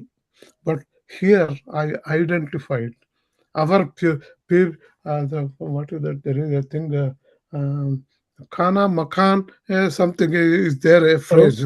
Roti kabda or makan. Roti kapda makan. Roti Roti kabda Makan, or makan. something. So that is the concept I had in mind. Everybody should eat. Everybody should have with this popular. You cannot stop population growth. You cannot stop the building houses for those things. So right now I emphasized newer methods exploration. And if we are self-sufficient, in fact, we can prove that one. Actually, I have a very good friend through whom only I went to the IMF on that one. He is an agricultural scientist who worked in the 1960 Indian wheat production or some the revolution. He is one of the members. So like that one, we made a commitment, we had it. So if we prepare now, see, basic thing is educating from the children. And so that is the point I wanted to bring. And like that one, I reviewed everything. All we cannot do, but at the same time, in different sections, I mean, the progression, medicine has to progress. So I showed some idea what we have to do in 25 years in standard of living, food growth, agriculture, like that one. That is what I'm showing. Okay. Thank you. I can add 2 cents to that. Oh, I'm sorry. Please go ahead, Srinivas. No, please go ahead. If you are, maybe what I understood, I answered. Yeah, I think I will add 2 cents to that. How the question, how can India become superpower? What is stopping it? So say, in order to become a superpower, you got to have one of the things to become superpower is sufficient roti kapdar makan. That's what basically the essence of this presentation, the future coming and all that. So that should be sufficiently available to all citizens, but not only to a privileged sector. So what happens is when people have roti kapdar makan guaranteed, that is safety, security, food, no fear for food. But what happens is people become innovative. People become innovative. And so Dr. Srinivas Rao's presentation today directly relates, as I can see to it, if we are prepared, with these things, in addition to the reasons we have in the Indian community, that is not Indian community, in India in general, is corruption. We know that. It's a known fact. It's not a secret anymore. Peon to Prime Minister, Chief Minister, everybody, the corruption. So the money that is supposed, the funds that are supposed to go to roti kapdar makan, dams, bridges, harvesting, all that, 50% goes into the pockets of politicians and government officers. It's a known fact. Nobody can dispute that. It's an open secret. So if all that money think it goes to the people, the intended target, all the roti kapdar makan, everything will be sasya shamalam, as we call the prosperity will prevail in India. And that is when India will become superpower. There's no doubt about it, because it has all the ingredients. I get little bit emotional when I talk about this, but about the corruption and nepotism and all that, because I am myself a victim of that in India, that made me to come to US. So in any event, I'm sorry I took a little longer and went a little bit off the tangent, but hope it relates to the presentation. Thank you. Thank you so much, sir. Anybody else who wish to interact with Srinivas Rao, sir, or do you wish to ask any questions? It is welcome. Ma'am, I would like to talk on this same topic. Yes, please, sir. Is my voice is audible? Yeah. You're audible, sir. Ma'am, one of our participants, she asked that how India will become superpower in very soon. So, in my thoughts, ma'am, do you aware of that circle of life? Is she available? Madhu, ma'am. I'm very much here, sir. Very good, ma'am. Do you have the idea about circle of life, ma'am? Yes, Circle sir. of life. At the age of 5 years, if they able to restrict the urinal, that is more than sufficient for a 5-year boy or girl. At the same time, even at the end of about the 70 years of age, if the same they can able to, that is okay. So this circle of life, it is going to means in one one's life, it will be in a means the circle will go on continue. Likely earlier our Indians were not greedy. They become greedy. Now they become generous. I have been seeing. And similarly, they were so patriotic earlier. Nowadays, in between, the patriotism gone. Now the patriotism has come. It become a duty and responsibility to each and every Indian man. So definitely the circle of life, as per that, either you can say that is a science, or you can say as a shastra, whatever it may be, but definitely it is going to be. Earlier it was, India was the superpower, and definitely it is going to become. This was my thought and my anticipation. I hope it should come in true. Sir, I Thank you, want to ma'am. add something in this. Please. Indian government and the people have to make few strategies to become the superpower. My suggestion is that. Yes, ma'am. I think whatever the things are happening nowadays, it is leading to the same, ma'am. Okay. Uh, in fact, let me add one Okay. comment. This is really, Madhu Sharma, I salute you. Your question is great. You see, my dilemma is like this. As an introductory lecture, I just wanted to touch base in different aspects, just to introduce to the audience of the future in this 1 week talks. So that's why I gave the title also, Reimagining Education, the multidisciplinary perspective, cross-functional approach. So that's the reason I had only, I just opened up the branch. Without everything, I can give a lecture itself. So then I should have addressed a lot of things. Then I'm touching base on so many things. I have to leave it open as a open-ended discussion. And you got a really correct point. A lot of times we say, "Oh, government is not doing that. Government is not doing that." But to tell the solution, that's what you asked. You are absolutely correct.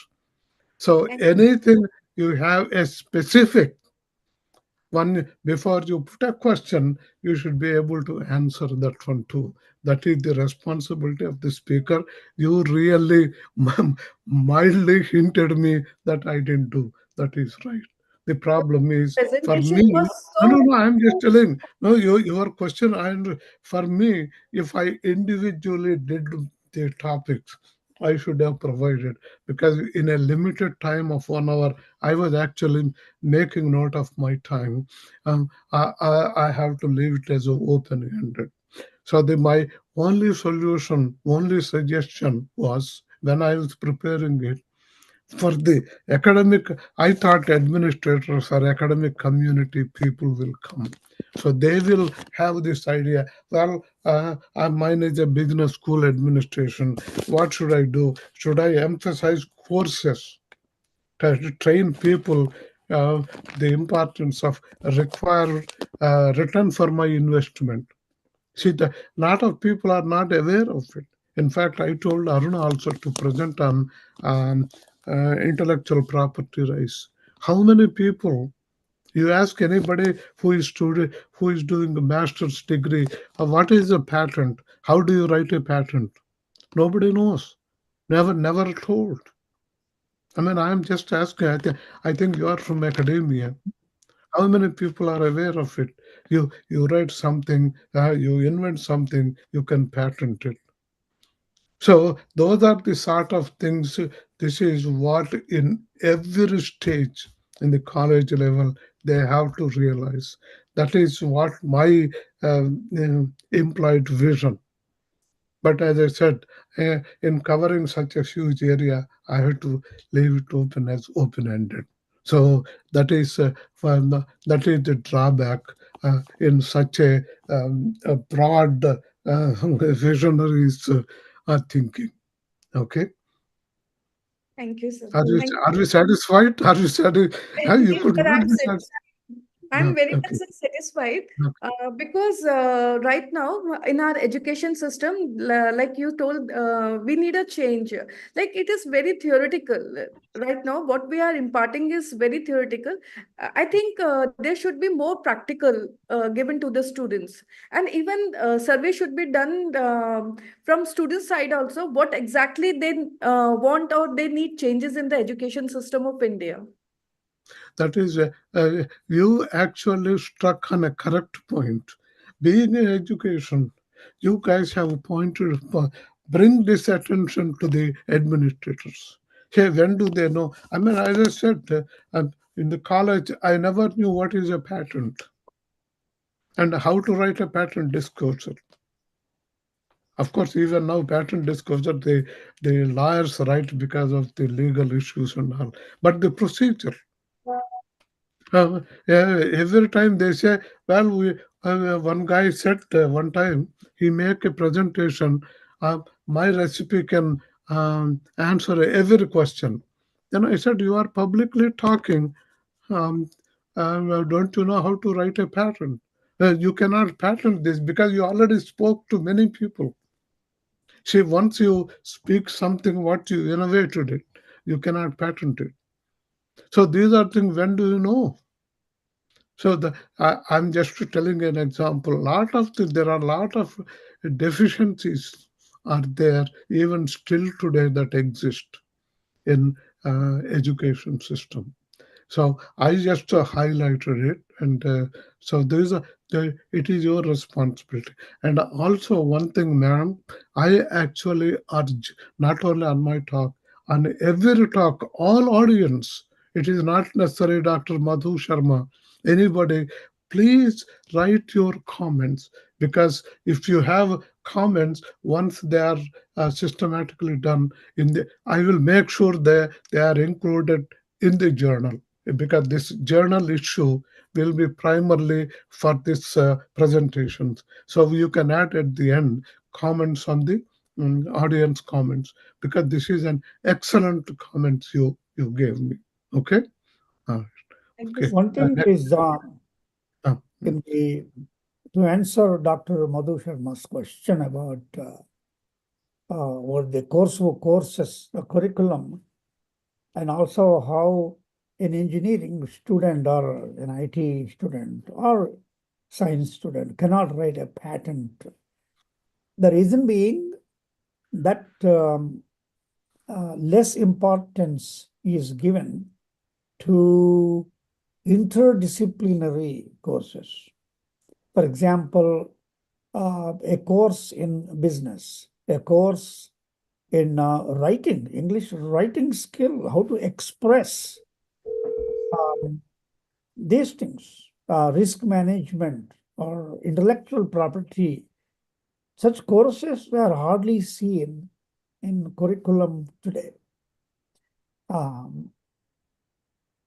So that is one solution. Maybe you can consider that taking into the attention of the educational leadership who prepare the syllabus. Here in the US, in many of the courses in the curriculum, they include interdisciplinary. Also, it's a must that they have to take certain courses which are relevant, which are non-technical. Such a thing. Tomorrow, when I give lecture on cybersecurity, I'll be talking about such interdisciplinary courses for including and how in the US it is done with the collaboration of the government. I will leave it at that.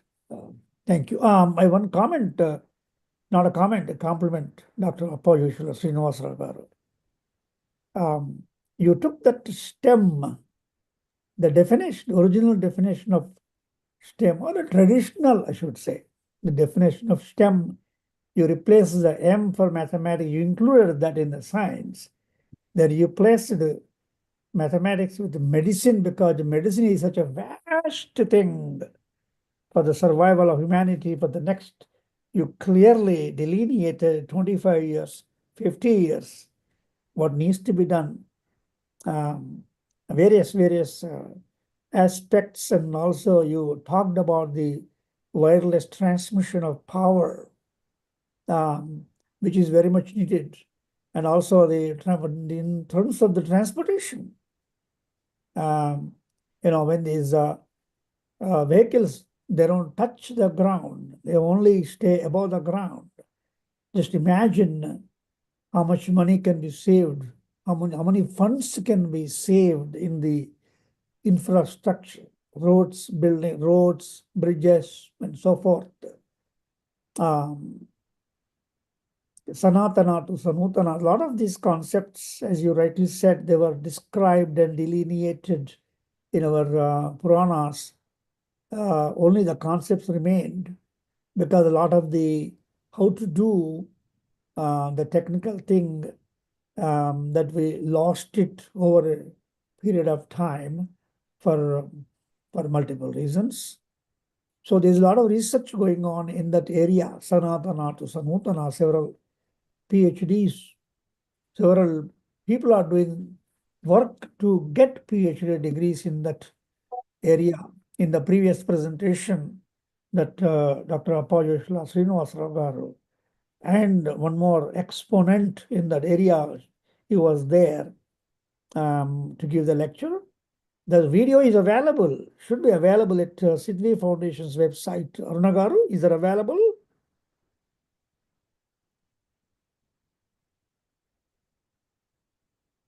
Aruna? The lecture from the previous conference, where we had one doctor, I forgot his name. He's from Visakhapatnam or someplace. He gave a lecture on that, Sanatana to Sanutana. So that's available. If anybody interested, please navigate to Sidvi Foundation or let Dr. Aruna know. I'll be happy to share the YouTube link with anyone interested. Thank you. Request anyone wish to interact with Srinivasarao sir or any questions? Any more questions? One more person has a chance to ask question before we go into the other. Let me remind Dr. also.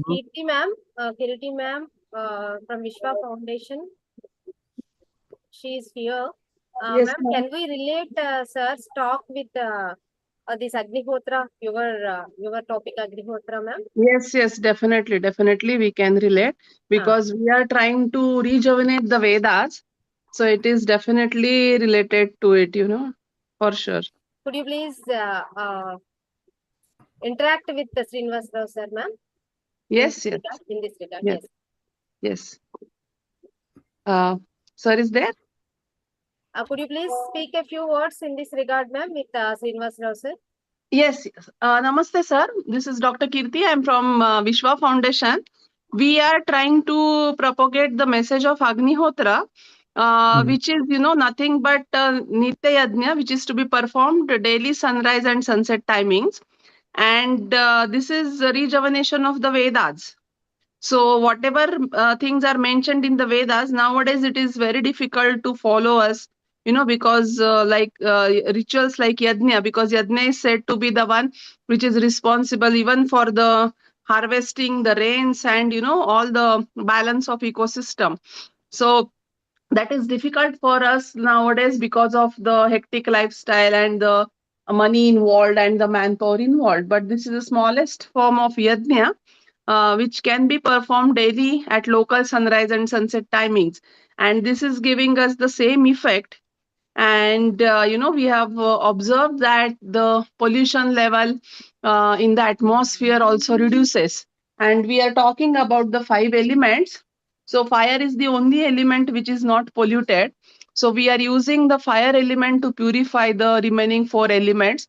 And that way we are trying to maintain the balance of the ecosystem. And I think this we can definitely relate to the following of the Sanatana Dharma, because that is what is mentioned in the Dharma, that we need to maintain the balance of the ecosystem, to maintain the harmony and to focus on the One Health concept.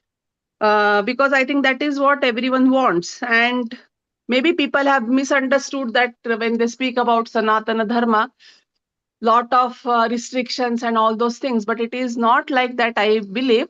And it is the balance of the ecosystem and following the righteous path which helps us to live a happy and healthy life. That's what we believe when we perform Agnihotra.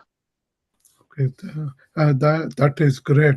But basically, right now I am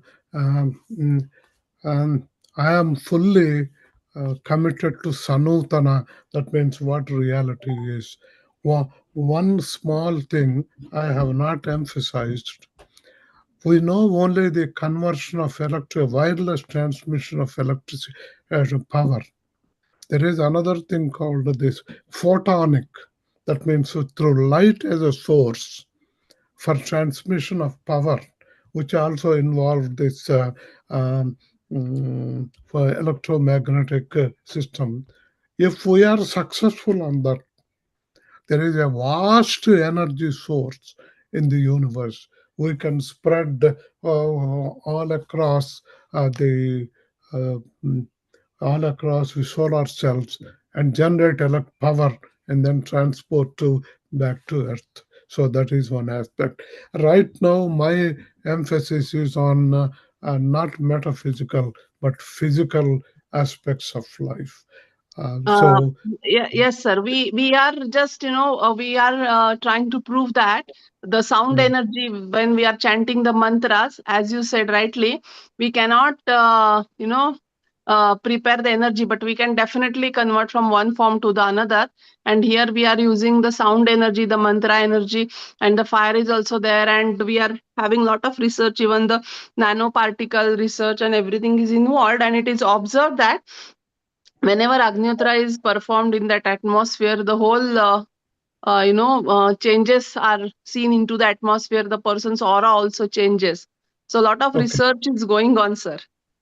You see, for that one, I personally feel this is not the present stage for that sort of approach. That is my Yes. understanding. Yeah. And there are other places, other platforms where we can, in fact, on this sound and all, I can talk. The Samaveda is full of sound only. Yeah. That is the extraction of the energy. But this is not the present Yes, sir. That's stage. why very soon I our have kids and another small. I have one small. Uh, on last day, 10th day, I think, right? On not 10th day, 10th May, right? After all the presentations are over, they will have again a questions section, right, Aruna? yes, You sir. had a question section. Please digest during this time and then make a note. And your participation is important, audience. You can ask anybody the question from their talk. Please limit it to their talk. And then you can call Dr. Kolaram or somebody else. So they will answer your questions. So please make a note of it from every talk and then ask for questions accordingly. That is really important both for you as for us. In fact, I like that madam who asked me questions. Really, she has a valid point. If you put a point finger towards you, there are four that are pointing me. So she asked an excellent question. What is the solution? You didn't tell. So the reason is I left it as an open-ended question. Okay, thank you very much. Now, one more question. One more person is wishing to ask one more question, sir. Shall I allow, sir? One more What? person is wishing to ask you one question, sir. Yeah, sure, please. Okay, go I ahead. request Pradyumna, sir. Please ask Yeah, the question, sir. yeah. Very uh,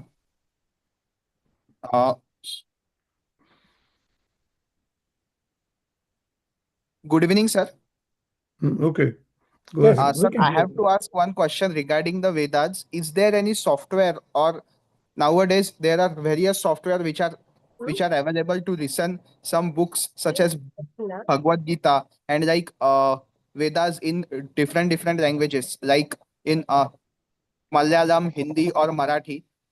Is there any latest software available which is useful for students and Uh, us also for the complete understanding of the Vedas, sir? this question, I don't know, but I think I'm sure in the audience somebody can answer you the question. Anybody in the audience can answer his question, please? I have no idea because Yeah. in the audience, please answer if you know the answer for this question.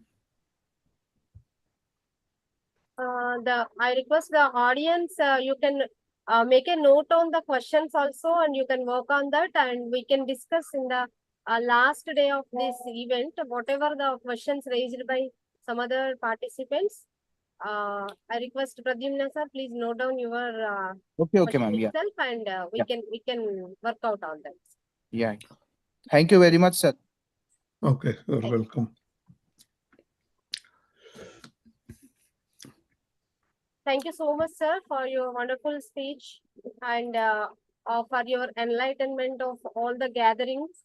Now I request Prakash Rao Pallaram sir to please introduce our next speaker, Mrs. Avanti ma'am. Over to you, sir, Prakash Rao sir. Thank you. Thank you very much. It's my distinct pleasure and honor to introduce Miss Avanti Yamamoto. I should say Avanti Kollaram Yamamoto. She'll be talking on very interesting topic, which is very current. Creating, engaging, enriching, and encouraging classrooms. For several decades, the emphasis has been on I teach, you learn. Even now also is prevalent, as many of you know. The times have changed. There is a transformation. And she's expert in those things, and she has done extensive study and hands-on work in this particular area of topic that made her teacher of the school. She teaches calculus and mathematics to 12th grade, that is to intermediate in India. That is a junior college. She is a teacher of the school. There's among about so a few hundred schools, that is K-12, kindergarten to 12th grade in the US, in Richmond area. Not only that, she also was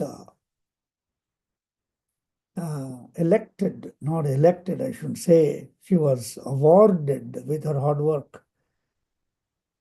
County, teacher of the county, Hanover County, where there are a few hundred schools. And not only she stopped there, she became teacher of the region. That is just like in India, we have so many districts. So there are 10 regions in the state of Virginia. And she was the teacher, best teacher for the region, and didn't stop there. She also became teacher of the state of Virginia for the entire state of Virginia. Now she is on her way to competition. There will be a ceremony at White House where there will be all the teachers from 50 states in the United States going to White House. At the national level, there will be a competition. Teacher of the Year, United States. At the national level, she is one of the participants. I wish her all the best with that. And I also request you all to wish her the best. She, being the Virginia Teacher of the Year for the year 2025, she has been invited, I should say, by so many universities. Her calendar is booked, invited as a guest speaker at universities, professors, associations, conferences to come and give as speak as guest speaker, keynote speaker. Again, I have a distinct honor and privilege, and I am very proud to say that she is my daughter.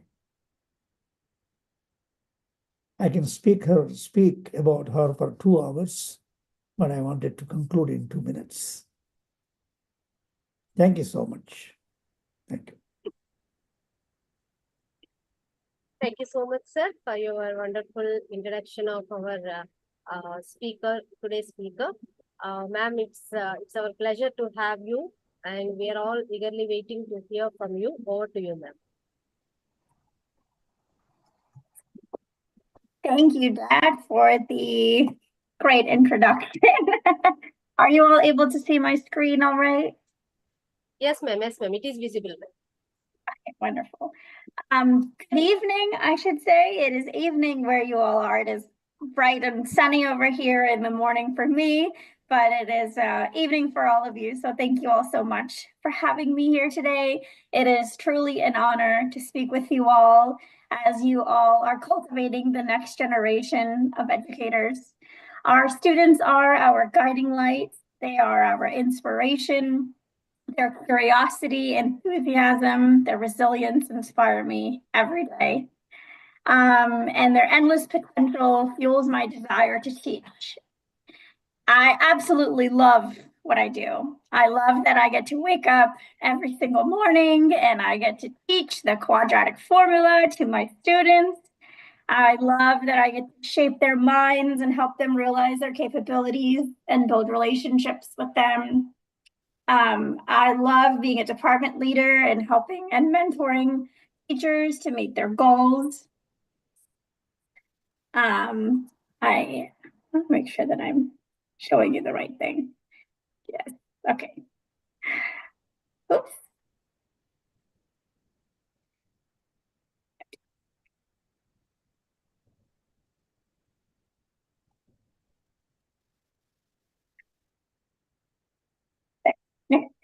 But sometimes I do wonder if my students are also as excited as I am. And I wonder if they are just as excited to come to school every day and learn about math and learn about graphing polynomial functions and exponential functions.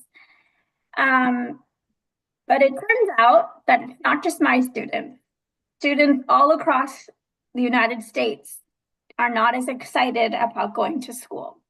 Yale University of Medicine did a study in 2020 where they surveyed 21,000 students across America, and they found that 75% of students had negative feelings about school.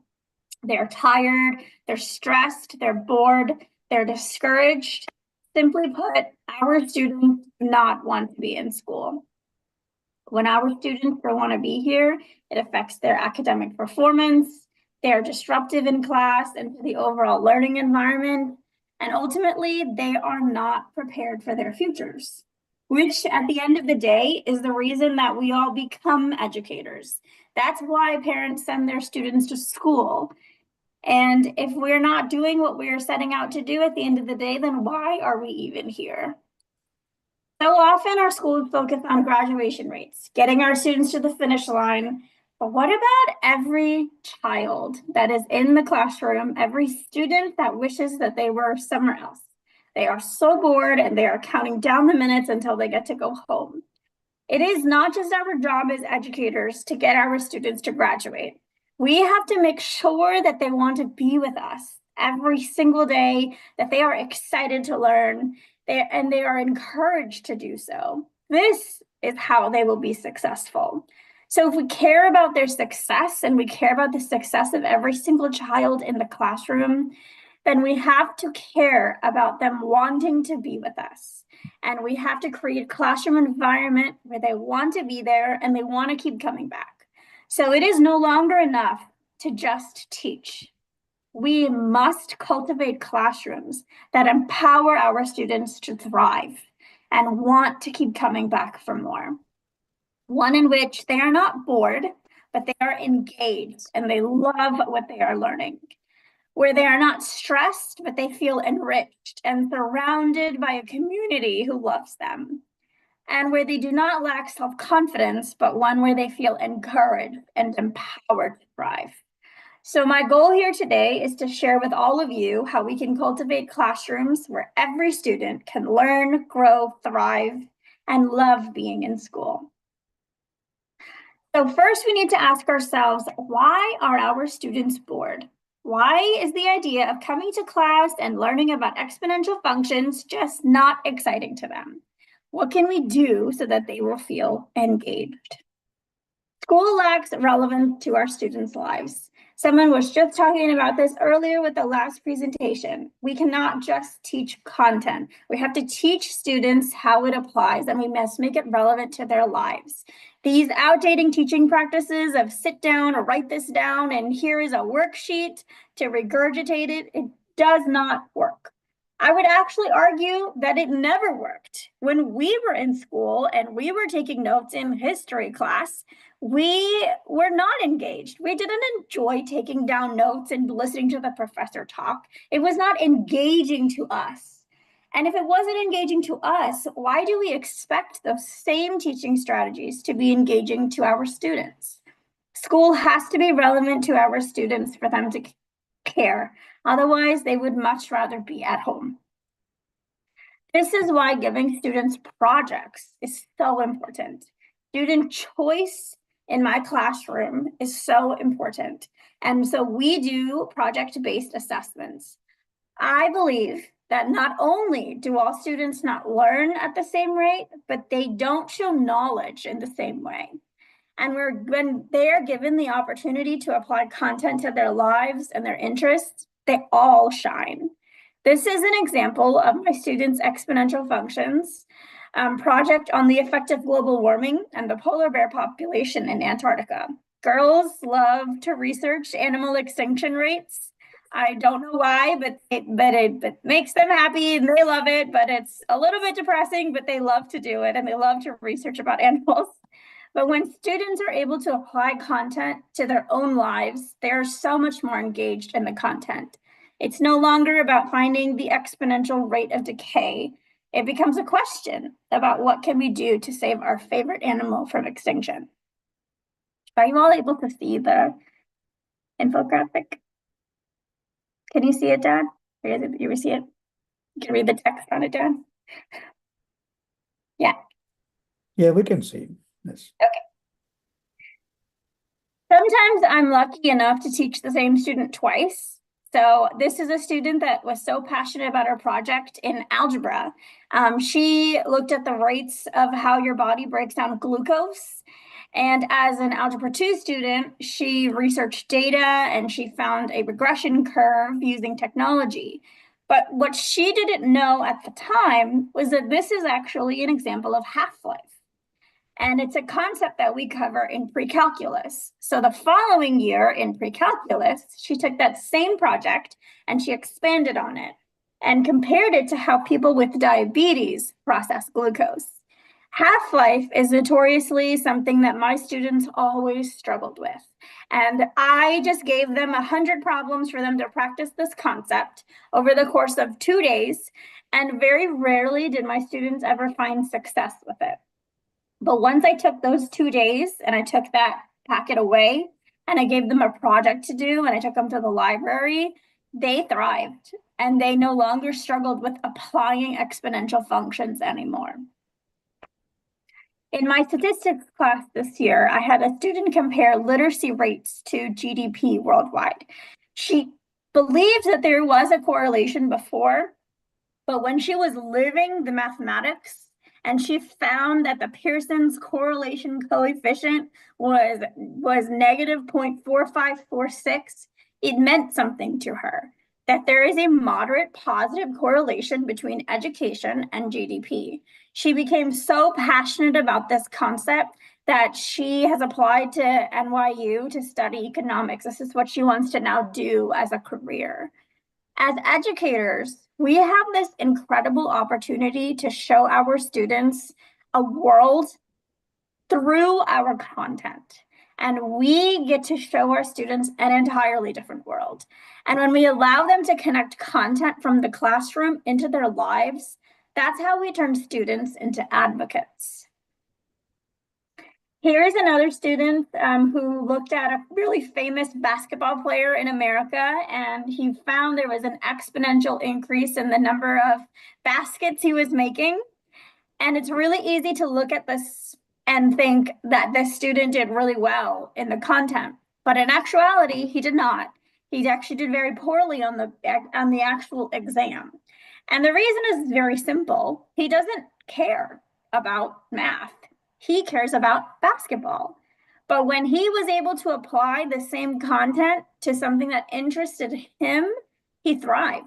He immediately shined, he opened up, and he embraced the content. And this is why not all students engage with content in the same way.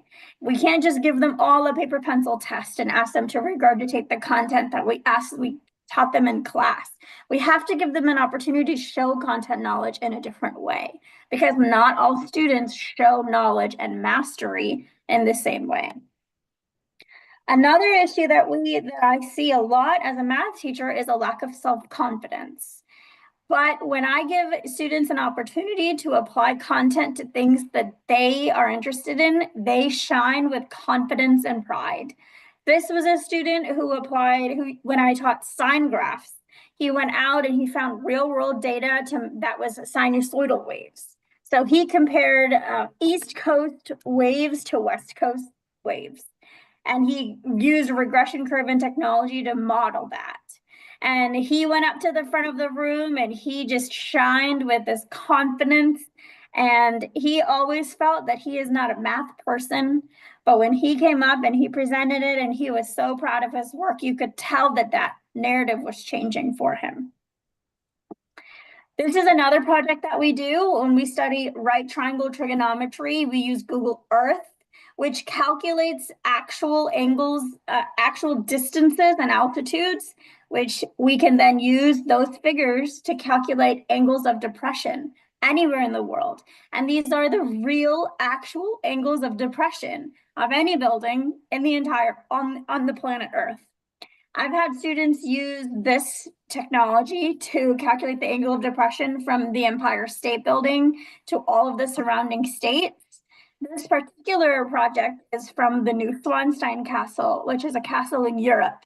And this castle king during World War II, he wanted to sit high up and see over all of his subjects. And because it was so high, the angle of depression was 30 degrees. And this is far more engaging for our students than something like this. This is a worksheet that we so typically give to our students. This is how you and I probably learned right triangle trigonometry back in the day when we were in school. But this is not engaging. And this is how we lose our students. This is a reason why our students don't want to come to school. They don't want to learn. They don't even understand what trigonometry means anymore. And that's how you create students who no longer see themselves in the math, and they see themselves as not math people. Math is not my thing. But actually, they don't really know what math is to say if they are or not a math person. When I was in college, I took a great course called Reading Across the Content Areas. And I fully believed that as a math teacher, my students do not read. And I was completely wrong, completely wrong. If we only teach our students how to read only in English, then we are doing themselves a grave disservice. We have a worldwide literacy issue, and our students come out of school, they don't have the strongest reading and writing skills. And when we only teach them those skills in English class, that's the major contributing factor to that. So we have to make sure that we're teaching them reading and writing in every single content. It doesn't matter what you teach. So I teach a book study in my math class. They read this book called Outliers by Malcolm Gladwell. And it is a wonderful way to show them how statistics applies to the real world and how math is all around us. I hope this is not so hard to read, but If you look at it, so Malcolm Gladwell in this book, he talks about how there's no really such thing as an outlier. Everyone who has been successful has a real story, and it's typically rooted in data, numbers, and statistics. So in one of his chapters, he talks about the National Hockey League in Canada. And he looks at every player's individual stats to see if there's a story there for why they're all successful. Hopefully you can all read this, but can somebody unmute and tell me what is the pattern here that you notice between all of the players? Can somebody find it? There's a commonality.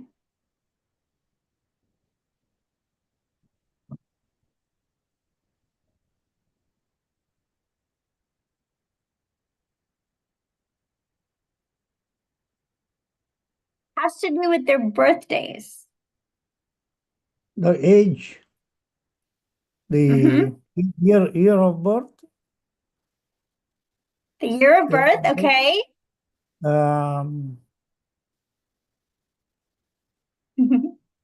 Date of birth, date. Yep. The day of birth in most of the cases.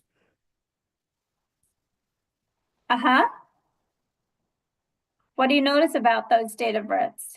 February, January, March, January.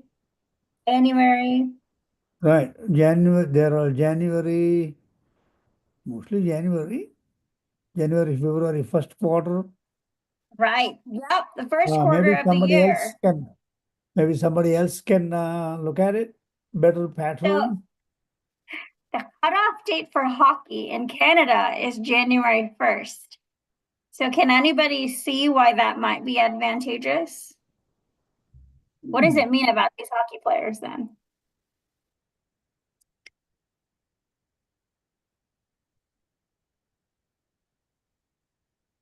You have to be born after January 1st to join the hockey team. So everybody's born in the first quarter of the year. That means that everybody on this list, they're the oldest people in their school. So because you're the oldest, you are the biggest and you are the strongest. So you have the biggest advantage in physical maturity. And so that's followed them their entire lives. And that's led them to become these professional hockey players. So there's a lot of statistics like that out there in the real world, but we make everything so theoretical. We don't give our students an opportunity to make sense of the world around them. And so giving them books like this and different research studies to show them the applications of the math that we're already teaching them is a great way to open up the content. So this is basically what the whole book is like. They have different examples like this. And so my students read a chapter every single unit throughout the entire year. And at the end of the year, they have to find their own outlier and do their own research. And they use the statistics that we do in class to make it come alive. And so one example my student did was he looked at Michael Phelps, who's an Olympic swimmer, and what makes him an outlier. He looked at the statistics, he did a normal distribution, and they found that he is all the way over here. He's where the blue line is. And they researched, why is it? What is it that makes him so special? And it's because he has a vast wingspan. He has Marfan syndrome. That's what makes him an outlier. My students also love video games, and they don't understand why they have to learn about the unit circle in trigonometry. So I invite guest speakers to come to my classroom. And so this one is a video game programmer, and he showed us the back-end code of his video game and how he uses sine functions to make his characters go up and down. And my students love video games. So when they got to see the back-end code of this game, it instantly made everything come to life. They understood why they had to learn the unit circle and advanced trigonometry because it actually mattered. They got to see the actual application. And that made a lot of my students want to pursue a career in STEM and care about math. Innovation is what engages our students by showing them that school matters because it is relevant to their lives.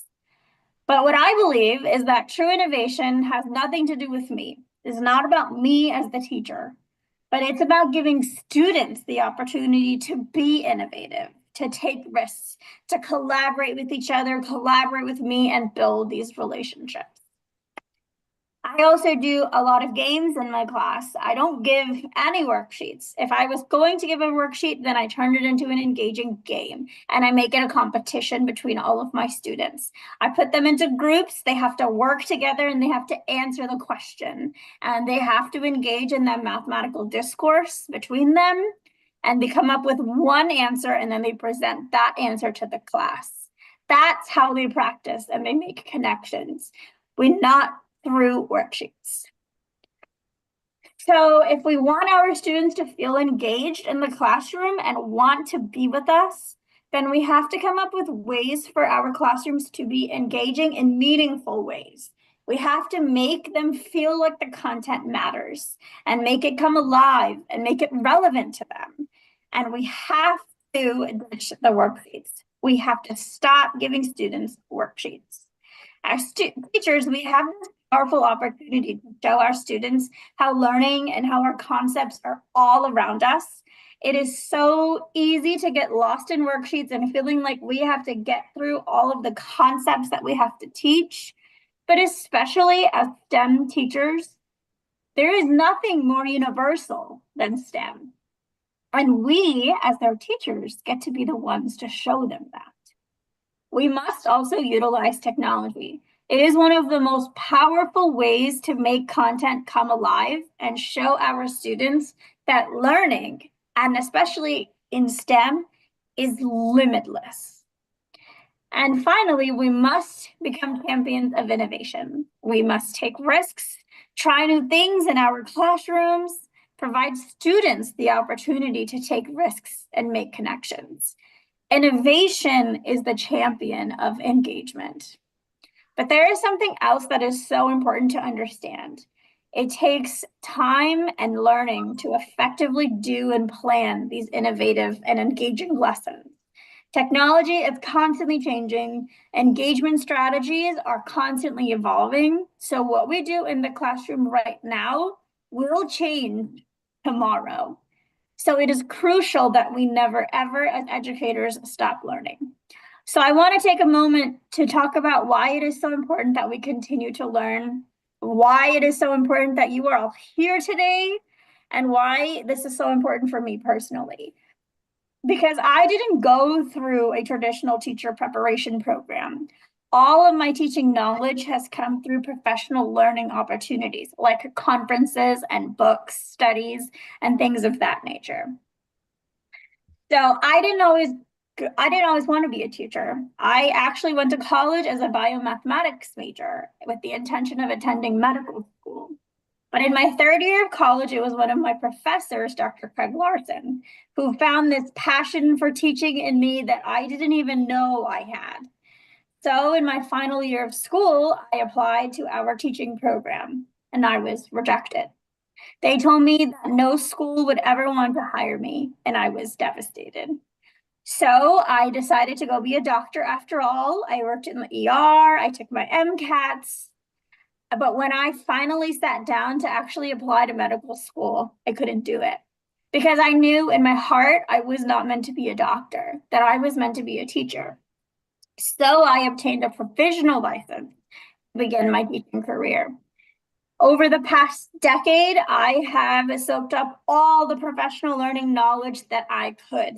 I've been to every conference, read every book, done every book study. I have worked closely with my colleagues to learn as much as I can.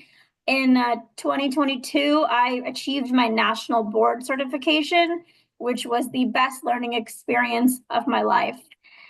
And the professional learning that I have received in and out of the classroom is what has made me the teacher that I am. I am a product of professional learning, not a traditional teacher preparation program. And it's not just me. In America, about 1 in 5 teachers did not complete a traditional teacher prep program.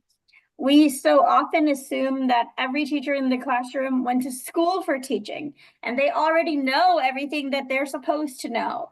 but this is not true, and it is impossible to be an expert at being an educator. So I share my stories with you because from these experiences, I've learned to value certain things. First and foremost is professional learning, and this idea that learning must not ever, ever end. It is impossible to be an expert at being an educator. Technology evolves, research grows. Our students are constantly changing, even the ones we meet at the beginning of the year to the end of the year. So our teaching practices must constantly be adapting accordingly. And that requires constant professional learning. The same way we wouldn't want our doctors prescribing the same medicine from ages ago. We would hope that they stay up to date with the latest research. We hope that our teachers do the same. We must strive to learn the most effective strategies for right now with an understanding that they will change tomorrow. So we have to constantly be reading books, listening to podcasts, and become the expert, passionate educators that our students deserve.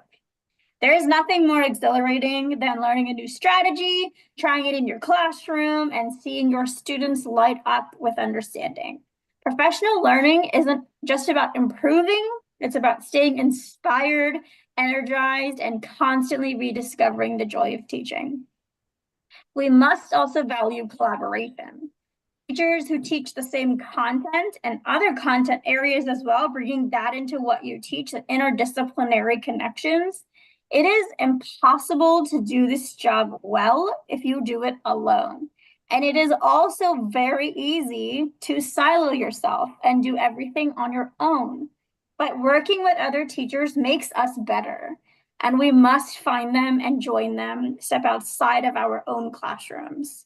So when you have a new engagement strategy, share it with the entire world. If you're interested in any of the projects that I have shared today, this is my email. I'm happy to send it your way. People will try to discourage you when you try something new, right? Because you are doing something out of the norm, that's what everybody else is doing, but you have to do it anyway. If it doesn't work out, you'll adjust it. But when it does work out, we have to share it with everyone. But there is something else I've come to believe deeply. Engagement is necessary, but students will not be engaged in the content unless they feel engaged with you. So we must cultivate classrooms where our students feel connected and feel enriched. First, we have to understand that our students carry a lot of emotion and that those emotions are valid. They have an incredible workload at school. They may not have an adequate support system when they go home. Some might live with one parent or an older sibling. Some may live with no parents. We had a student last year in our school that was abandoned by both parents halfway through the school year. And they came to school and we wondered, why didn't they want to measure the radius of a circle? Why are they not wanting to learn? They don't have any support system at home. They have nobody at home now. Our students are still developing the emotional tools at their young age to navigate everything that life throws at them. Their brain chemistry doesn't fully develop until their mid-20s. So they are still wiring themselves to handle stress, uncertainty, and pleasure, and it's a lot for them. And I know that the only way that I can know if my students are having an off day is by building a relationship with them. And that's my favorite part of the job. We must know our students at their best, so when they're at their worst, we can guide them back. They need us. We are their lifelines. There is no teaching without a relationship. This is my daughter, Rena. A couple of years ago, my husband and I enrolled her into dance class. She absolutely did not want to go. She cried every day, every week, and I am pretty sure that I danced more than she did. Until one day, something changed in her and she wasn't scared anymore. And I realized that it was the day that she learned her teacher's names. So from then on, she was excited to go to dance class because she got to see her teachers, Miss Ashton and Miss Holly. That is the impact of creating a relationship with your students. In fact, what I'd love for you all to do is to close your eyes. And I'd love for you all remember a teacher who had an impact on you. What was their name? And what was it about them that made that impact on you that you still remember today? Can I have a couple people unmute and share who you're thinking Yeah, about? please repeat the question again. Some people might not have heard. Please repeat Who the is question. a teacher in your life that had an impact on you? What was their name and what was it about them that made them have that impact? I can go first. Okay. Maybe others, they can think. Yoshila garu, you have something? Okay, I'll go first. And yes, the name of the teacher I had was M.A. Khader in my high school. I was in 11th grade. That is second year intermediate today in India. I was not, there was one essay writing competition on United Nations. And a few people gave their names, but I did not. So in the classroom, he asked why you didn't give it. You have to give it. Then he took a big cane and he hit on my hand. And then I told him, sir, the essay writing competition is tomorrow. So many people, they have been preparing for the past 1 month, but I was not. Can you tell me about United Nations organizations for 5 minutes for the benefit of not only me, but everybody in the class? And he, on the whiteboard, blackboard in those days, he listed all those things. And a lot of people, they raised their hand, I will join, I will participate, I will participate. So that increased the participation of many people, including myself. And I won second prize in the essay writing competition. So the reason that I still remember him is he made me think that I should be participating. I should not be standing on the sidelines. I should rather participate in the game. Even if I win first class, second class, it doesn't matter. So he taught me that lesson to be active and be participating. Thank you for asking. Yeah, so you remember him because he believed in you and he encouraged you, even when you Yes. didn't believe in yourself. Yes. Wow, that's wonderful. Thank you. Can I get one more person, maybe? One or two more people to share? Yeah, hello, this is Soumya from Bangalore, and I'm working as an assistant professor. I have a teacher named Miss Sujata, and I have been I studied in Kannada medium, and this is the day when she told that you can be more brighter in Kannada, and she's the one who made me write one state level competitive exam, Kannada Pratibha Puraskara, and she's the one behind my rank, which I hold. Like I hold sixth rank in our state, and she's my inspiration to be a to be a teacher. And one more teacher, uh, Miss Ratna, and she's the one uh, who I am today. And I'm very proud to tell that I'm there. They both played a very important role in my life to take this profession. Thank you for sharing this, and it is a great opportunity to share about my teachers. Yes, thank you. Thank you for sharing. So both of these teachers are special to you because they both encouraged you in various ways. I also need to share something, ma'am, about Yes. the teacher. Yes. Yes. Actually, the man behind whatever I'm doing now, today, we are all gathered here. This is because of the inspiration from my guru. He is Professor Raghubabu sir, and unfortunately, he died in second wave of COVID. But up to that, always he is behind me to encourage. All the time, he used to say, you are having these many publications. At the time, in 2000, I think in 2013 and 15, I have 50 articles in different international journals. And I used to keep his name only as my guru because he is my research advisor, so that I need to put his name. But many times in my mind, I struggled a lot that he is not at all giving me any research problem. Since last 5 years, I'm roaming around him, but he's not at all giving any research problem like that. Many times I thought very bad about him, but he is the man who behind me, and all the time he used to say, why can't you start your own journal? Because you are having these many publications and you know very well how to publish, how to do all these things. So I thought, but it's my like a very sorrow that he's not there to share all these things, and he's not there to see all my works now today what I'm doing. But definitely from there he is blessing me. That's why whatever now today Sidvi Foundation is paving a very good platform to meet all of you, ma'am.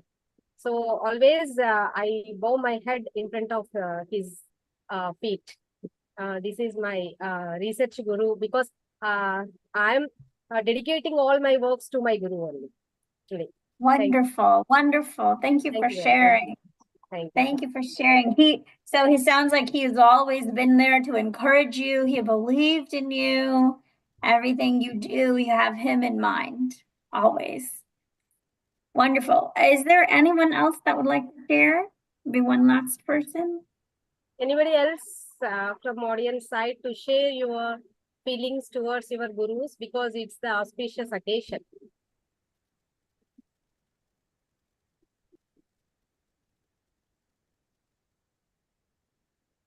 Ma'am, may I? Yes, please. Yes, please. I introduce myself, this Dr. Jayarajan from Pondicherry, actually usually from Pondicherry. Right now I'm in Assam as a professor in Royal University. So I have to share some of my information about my mentor. Actually, I was an average student and studied from Indian background and not even communicate with English well.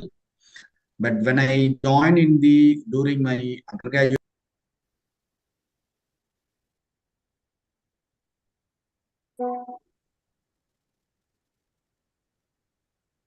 Oh no, did he get cut off?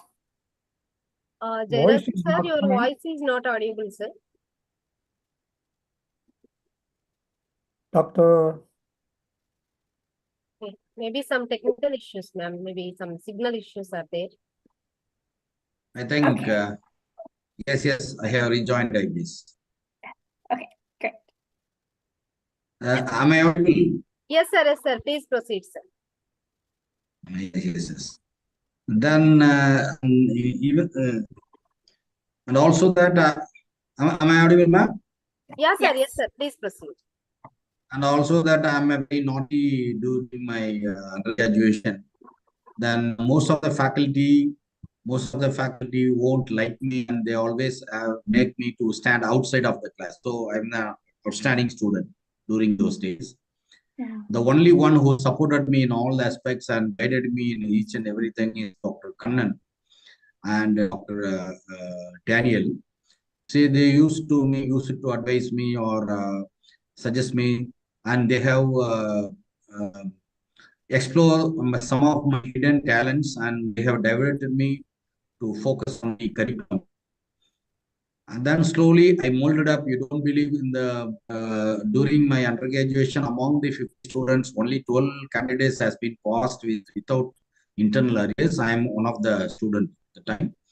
And after that, I joined PG, and then and Oh, I think we got cut again. But what you note, so he used to be a student that teachers didn't believe in. And then because one teacher Yes. saw something in I him. think I don't want to interfere. Actually, there is a signal problem from your side. It's okay. So It's there is okay. a signal fluctuation is there.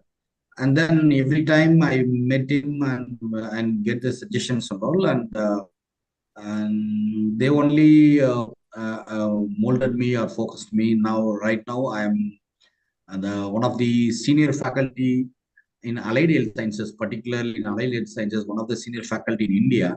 So there are only the senior faculty in allied health sciences can be counted. And I'm one of the, I can proudly say that I'm one of the senior faculty member, particularly in medical lab technology right now.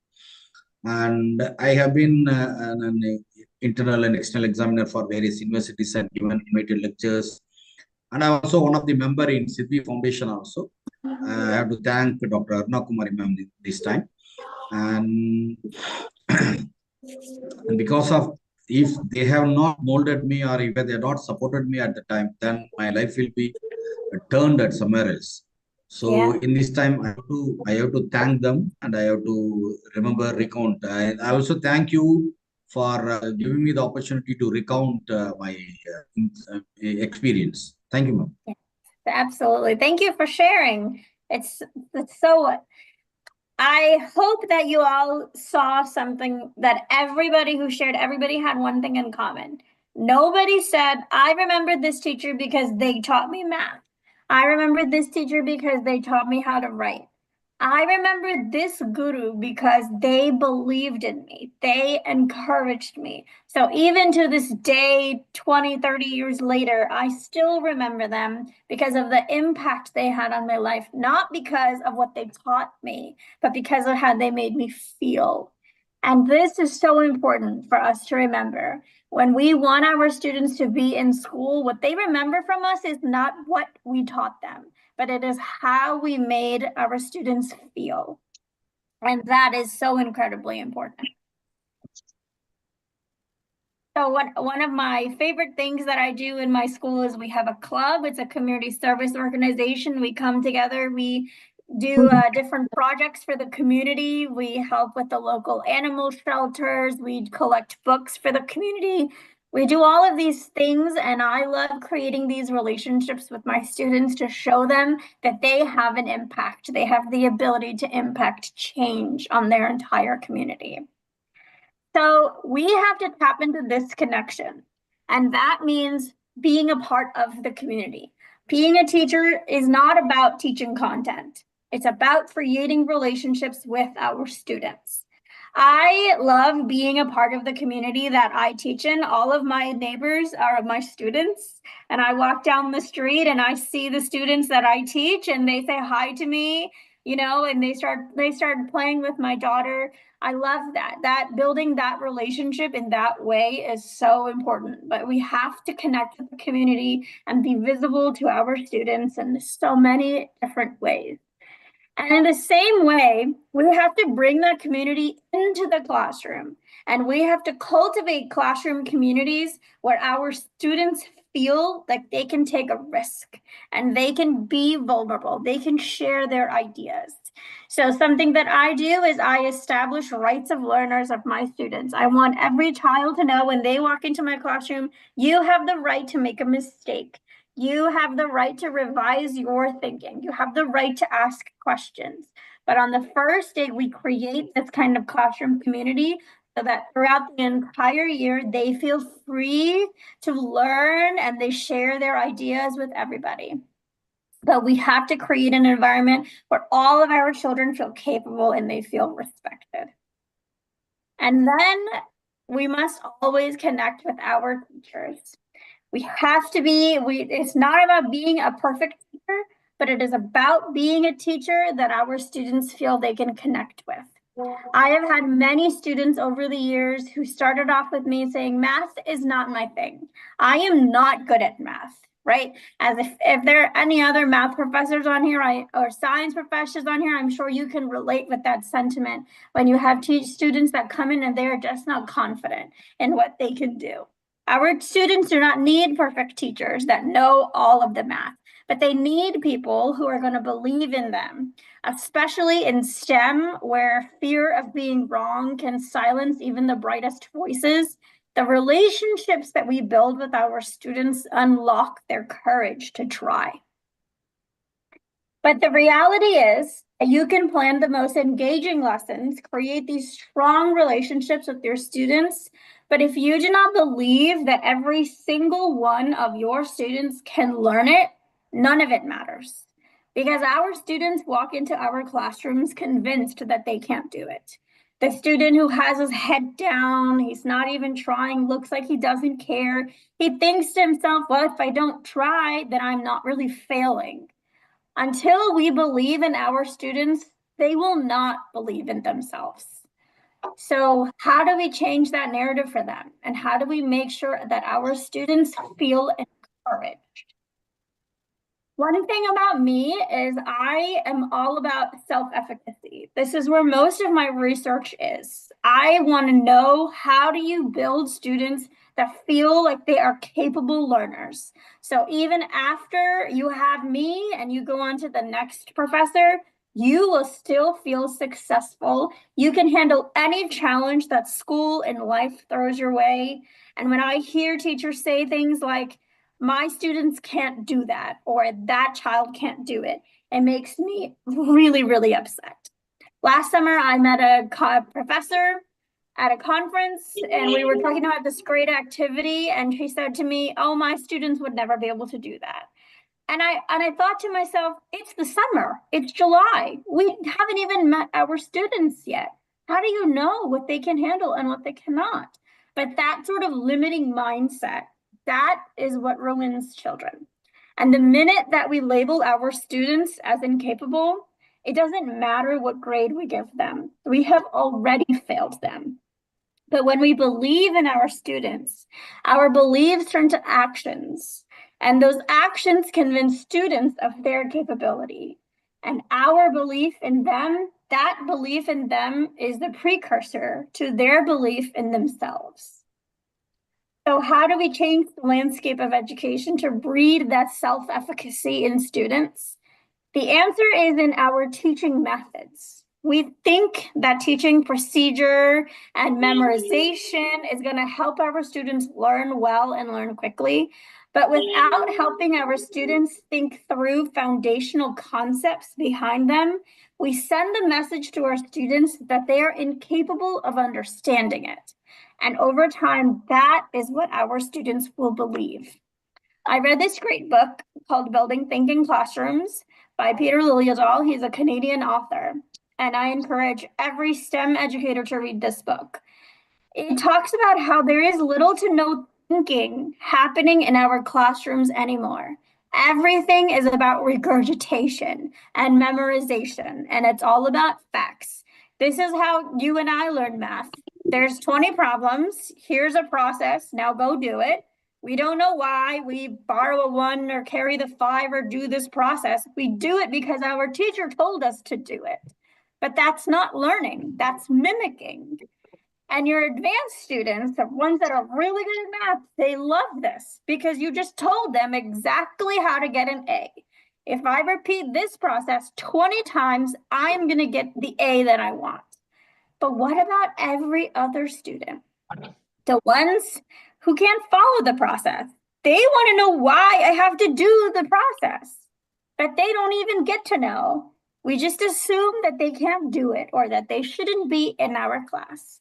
They don't want a recipe. They want to be able to figure things out, but we don't even give them a chance. Teachers are not information tellers. We are knowledge facilitators. Our job is to find an access point for our students so that they can make connections for themselves. In my classroom, everyone isn't equal. It doesn't matter what you look like, if you have a learning disability. I believe that every student is a capable learner.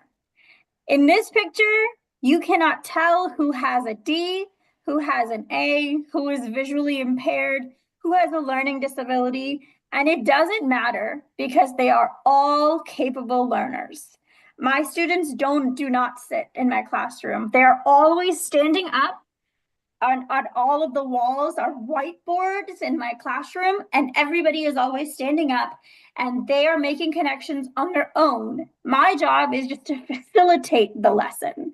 I give them a selection of problems that increases in difficulty, but they are making connections on their own. And the only thing that I do is I come in and I formalize with definitions. But by that point, they've already made all of the connections that they need to. Our brains are constantly looking for those connections. So our teaching practices have to reflect that.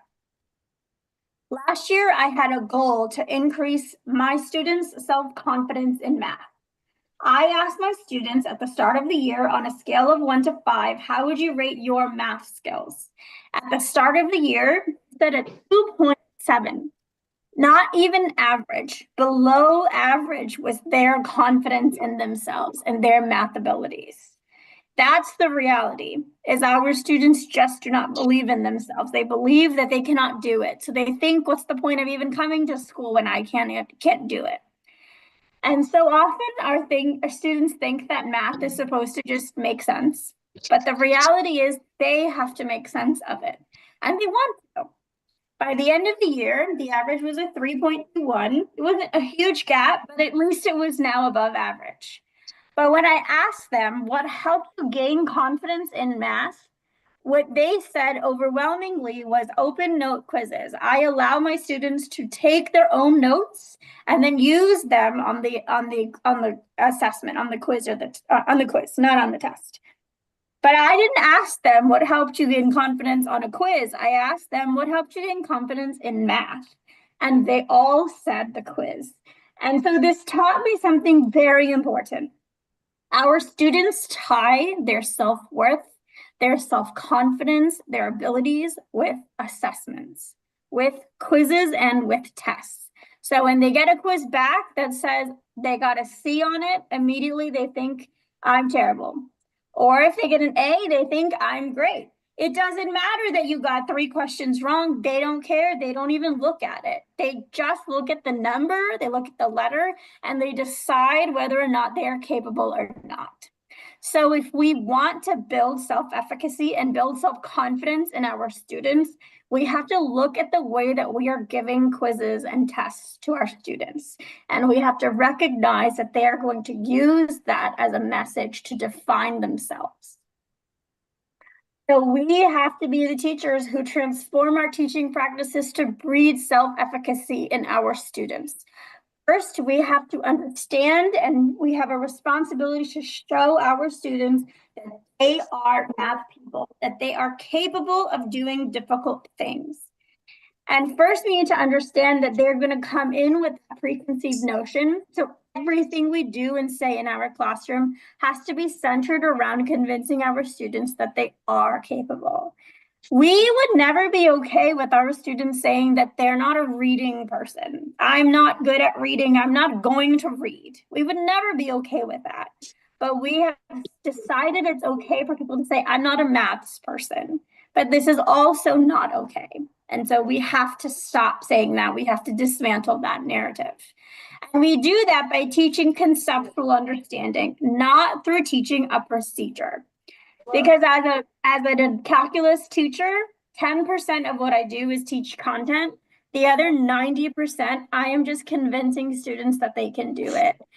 And so that means that we provide our students with the opportunity to make sense of the content, and we guide them and facilitate the connections on their own.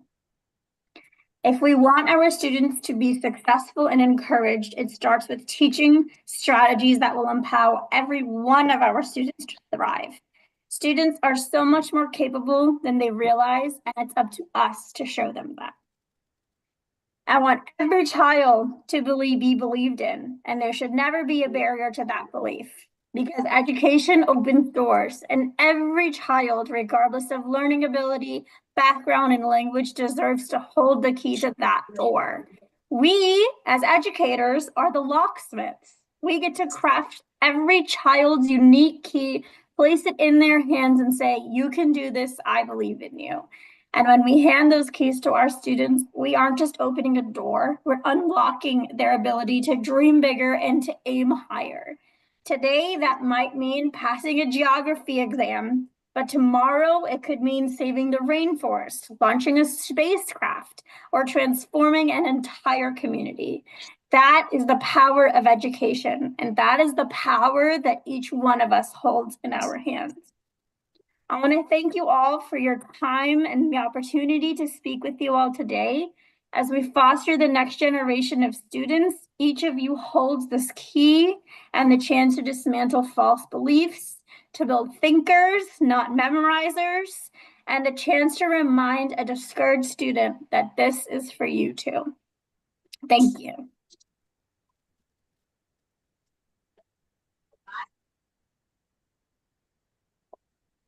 Thank you so much, ma'am, for your wonderful speech and regarding the teachers' capabilities and teachers' roles and responsibilities and how they need to behave with the students to enlighten them.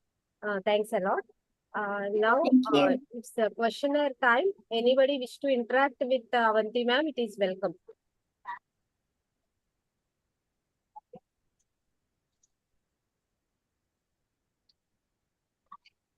Anyone wish to share your views also, it is welcome.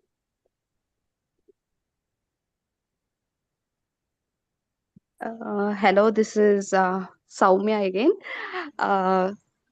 Actually, ma'am, you have told we have to include technology. Yeah, I agree with that.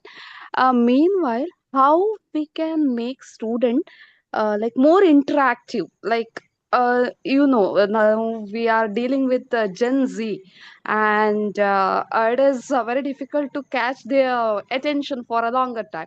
Maybe around 20 minutes we can hold them back, but after that it is very difficult to hold them back, like to concentrate on their um, take their concentration. So what we can do like innovatively to take their to make them more focused. Yeah, great question. Thank you so much for your question. You are 100% correct. And keeping their attention for all 11 years I've been teaching, it gets harder and harder and harder every single year. But what I have found is that when you give them an assignment that they can relate to their lives and something that they are interested in, you give them the choice, that they will be engaged 5 times longer. So like if you can give them like the project that I showed you about basketball, the student, I could not get him to sit down and do 3 problems. But when I let him do his project on basketball, he spent hours on that project. He asked me questions about math that he's never asked me before. But because he was able to apply to something that he was interested in, he was so much more engaged in the content for so much longer. So I think student choice is incredibly important. And that's how you engage students for a really long time. Yeah, thank you so much, ma'am. Thank you. I partially agree with Avanti's answer, and mostly I disagree. The reason is the inspiration comes from the student itself. There are students who are inquisitive. They start questioning themselves what to do next. Such students will give a meaningful, productive answer.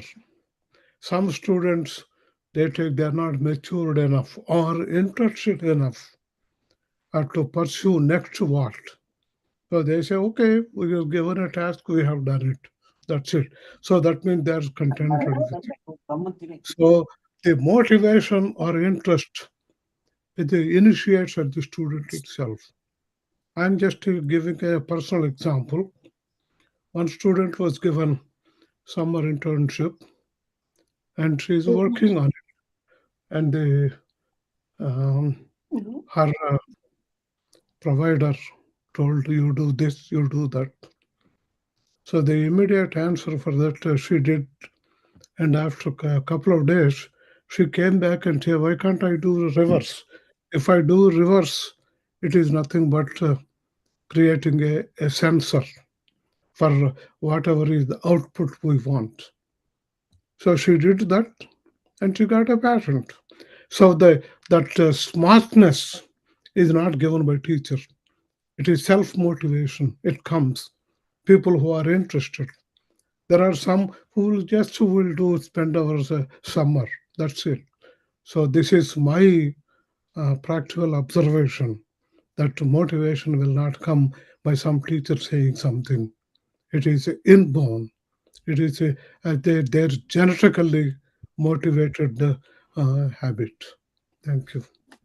I think we're actually in agreement because that's what I'm saying. That is exactly what I'm saying. So student choice means that the student should have the opportunity to do something that they are interested in. It has nothing to do with me. Innovation engagement actually has nothing to do with the teacher, as I said. It has to do with giving students the opportunities to be innovative. So my job is to facilitate that engagement. And it's up to them to take it and apply it to something that they are interested in. But it has nothing to do with me.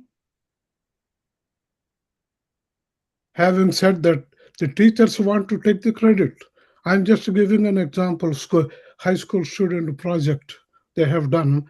They have to pick up something, and then there is the restriction of the weight and all those things to pick up something. And nobody thought. One guy came with simple thread, string, and at the end he put scotch tape. So he threw that thread onto that, whatever it is, a balloon or something, and then pull it up. So that was not even intention of the teacher, who is a physics teacher. She thought of about some livers and all those things. So that is then oh yeah, my students did. No, that is wrong. That is actually teachers are cheating the community. It is the student who got that idea. You have to pick up a ball from somewhere, no matter what. Why should I follow what she says? So nobody thought. Even I didn't even think about. I mean, I'm not great, but I'm just telling. It's a ingenious thing. He had that. What is it? For catching flies, they have a gooey substance that he put it at the end of the string. He threw the string, and the ball attached. He pulled it back. So the innovation is in students' mind, in which formulates even from the childhood. So it is not the greatness of the teacher.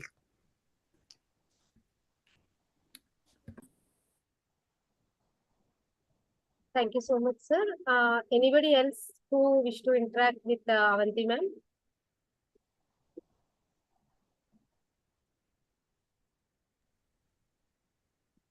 Yeah, I want to say, I have a comment, not a comment, but a feedback.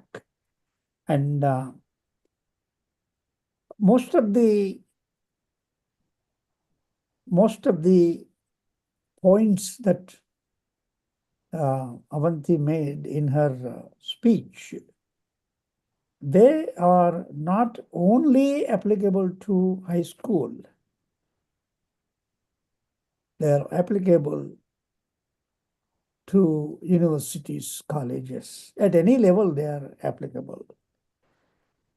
Whether you are a demonstrator in a lab or you are a professor, principal, chairman, head of department, regardless, your primary duty is to educate the students. A lot of people, they say, well, this is my syllabus. I'm giving my lecture. I'll give the test. I'll score it. If they get it, they get it. If they don't get it, I'll fail them. I'll give them a lower grade. Bye-bye. That's not a true guru.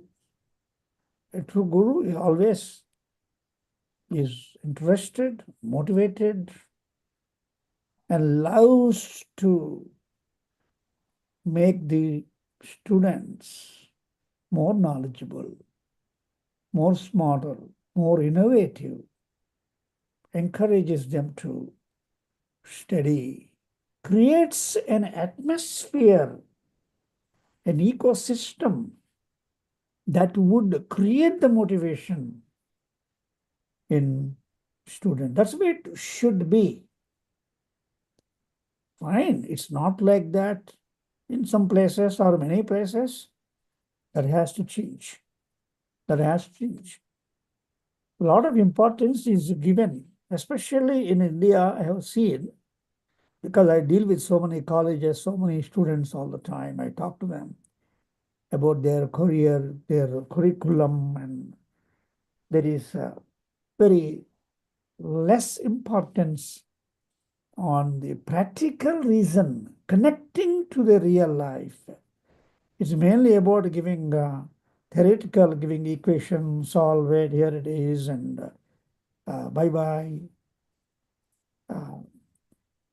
Then at the end of the class, the student, you ask a question, can't reply after 1 year, for example, they're unable to answer the question because they were preparing only to pass the exam.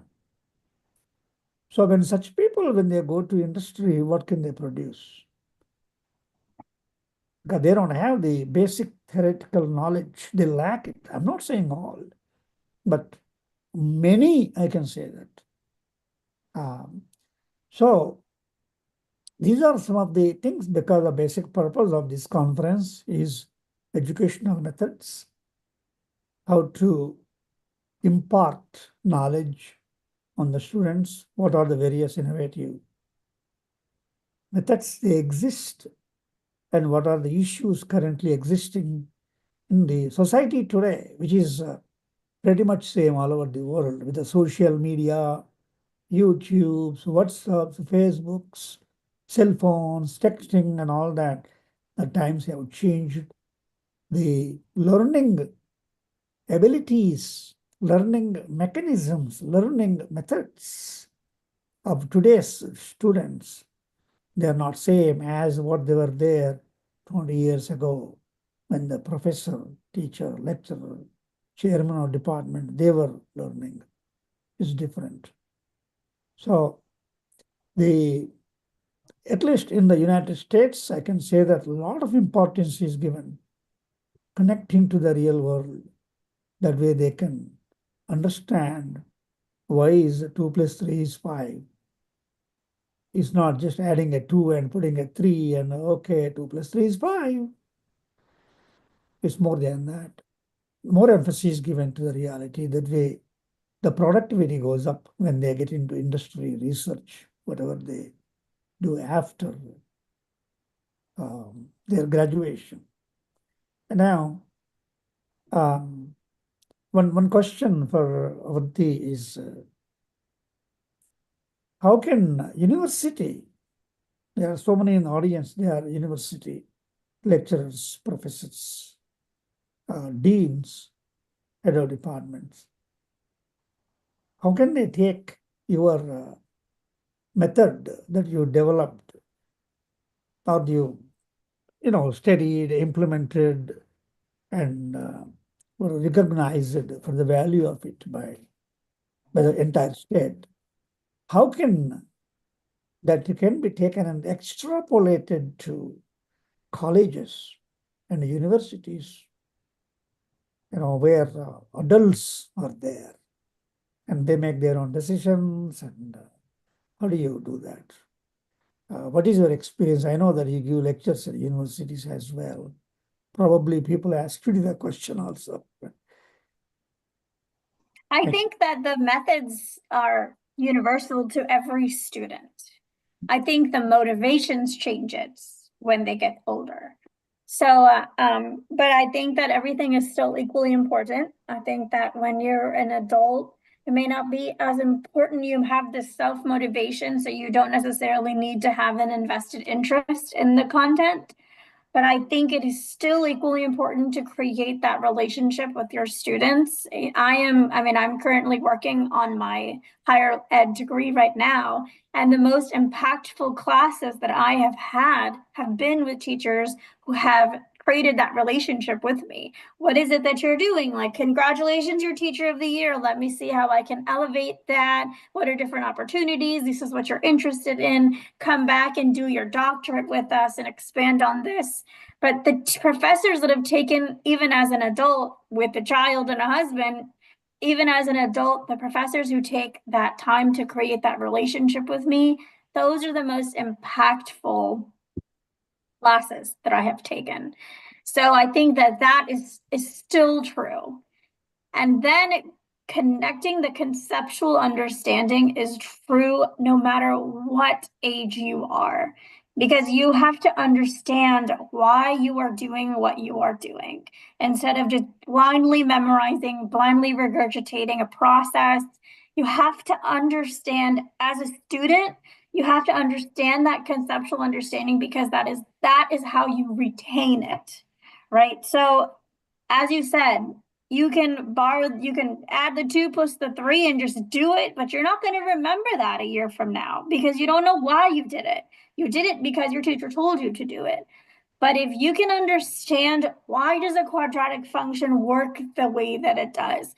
Why does an exponential have a rate of decay that is negative if it's going down? Where you need to understand why things work the way that they do, that way you don't forget the content. It doesn't matter how old you are, we have to be able to understand why we do what we do and not just regurgitate a process. I think that this applies to all learners of all ages. It doesn't matter if you are a kindergartner or if you are in college. Everyone learns the same thing. Sorry, I don't want to be a nasty negative person, but Mr. Kolaram's thing, 2 points. Then after Avanti's, I got 3 points. First point about the teaching. I went to a muddy school. In fact, in a poor hut, we actually on the ground we used to sit there. And a lot of people at that time, oh, my daughter or my son is convent educated. That convent educated never completed degree. I have been successful. So it doesn't matter where you came from and where it is your motivation which generates within yourself. You once as you grow up, you create your own motivation and take somebody as your lead, and then is this one. That is first. It doesn't matter whether you have that teaching. Second, university, she is talking. According to the way I understood Mr. Kollaram's argument, if I go to a best school, best teacher, best education, I will be the best. Now everybody says MIT is the best in the world. How many Nobel laureates MIT is producing?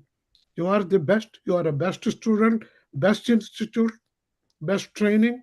But no, only it's a chance. Somebody gets a Nobel Prize, not from MIT. So that is, in fact, this is one time, one professor, he banged on a board and said this statement. So it is not the best you provide. No, it is oneself that develops, that grows. And he gets a chance also. There are people who lost their chances. So some people have a chance to get it. So a lot of things are there. And third one, I forgot. Oh, yes, about this students and all, maturity and all. The one example, everybody in physics knows what is called the Moss-Bohr effect, which is almost like a Raman effect. And one graduate student who is maybe 19-year-old student in Germany, Moss-Bohr, he was working, he just started doing his PhD. He just started working on Raman effect and he found something else. And everybody ignores it. And that guy said, no, what is that one? So he went to his professor and said, I found something new. This is what I want to investigate. The professor said, well, that may be experimental error or whatever it is. He said, no, that 19-year-old, his thesis is only 3 pages, only abstract. and he won later on Nobel Prize. It is the student, his innovation. He thought, yes, I'm right. There is something extraordinary is happening. So it is not some attribution to the teacher. I trained him very well. And I am sure another thing, Dr. Kolaram is a good teacher in Badju. He has so many students. Not everybody has elated. Only one or two, they go to the top. Is this the greatness of the teacher? Well, I have respect. I'm not telling you that unrespect to the teacher. Respect is different. But the guy who has climbed the ladder is with his own knowledge and wisdom and his pursuant vigor to change that, to reach that height. So, teacher is an instrument in the progression. Up to that, I respect. For that one, teacher has to be respected. But if somebody wants to attribute teacher is the guy for one's own, his students' progression is a wrong notion. You make your own decision. Every individual makes his own decision, whether he will stop or he will go. I mean, I'm just telling, I'm a prof. I used to teach for teenagers between age 18 and there is a time 15 to 20. If you control 5 years, discipline yourself and focus, realize you have a good future. Those are the 5 critical years. But those are the times, maybe that the teacher who disciplines them, I don't know. So accept that one, only individual is responsible for his destiny. Any teacher, professor, whatever it is, he's only just a sideline guider, provider, that's all. I don't think that there is any argument that it is important for a student to have intrinsic motivation. Absolutely. However, not every child has that. And I think that that is where a good teacher comes in. If you are a child who is not engaging with the content, I don't have that motivation. Teachers should not ignore them. You don't have the motivation, you're not doing your homework, you're not doing what you need to do, then sorry, bye, you don't care. That is wrong.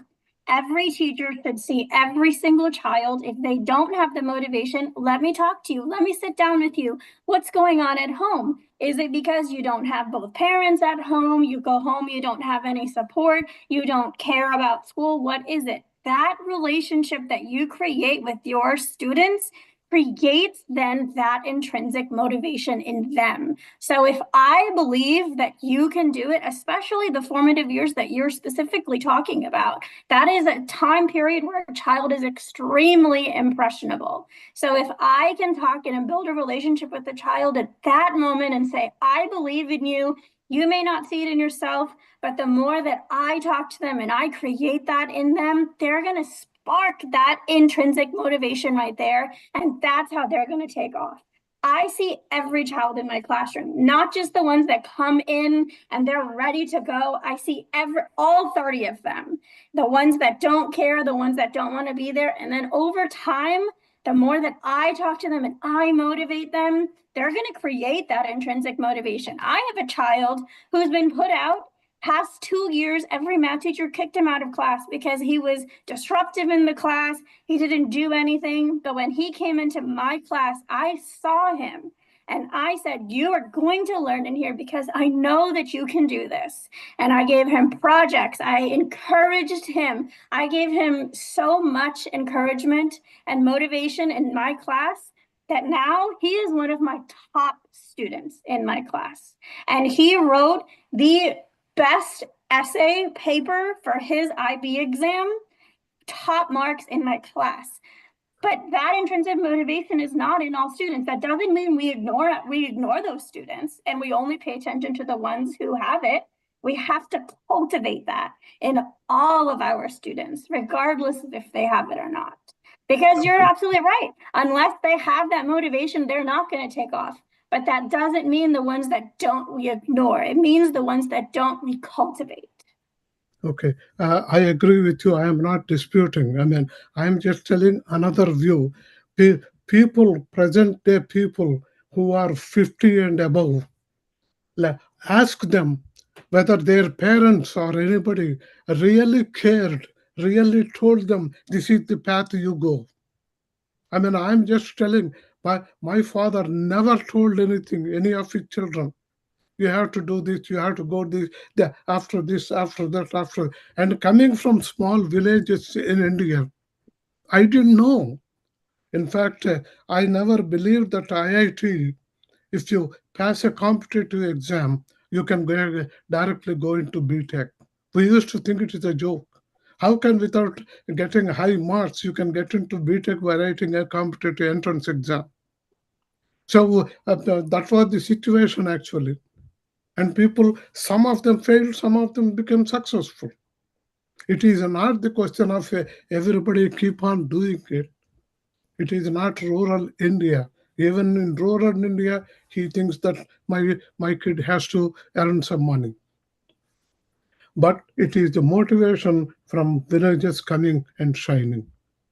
I am not disputing your point may be valid, but what I'm saying is it is the students, whether you may say fate or whatever it is, his interest and motivation. Let us say you gave a science project, whatever it is. Unless the student comes and says, "Ma'am, I'm having this problem," you will answer. Oh, you are not doing the right way. You do that way. You will say. If a student doesn't come, you don't care. You don't do. That's also. not true. That's not true. That's not good. If a student doesn't come to me, I should be aware. If I give an assignment, I should be aware of where all 30 of my students you may are. be exceptional. You may be exceptional. How many students come to the teacher? Well, guide me, supervise me. Everybody, we know by the time we take a teenager, we know everything. We can take care of ourselves. That is the attitude. I mean, maybe you are an exception. I don't know. I don't want to believe No, it. what I'm saying, even the students He is who truly don't come to exceptional. That's me, the reason, right? I don't want to believe it, so it is left to you. Say we agree to disagree. Thank you, So- sir. Thank you so much. And ma'am, thank you very much for your all insightful thoughts and discussion. A very informative session also. And now I request any one of the participants wish to give your feedback for today's session. So it is welcome for 5 minutes.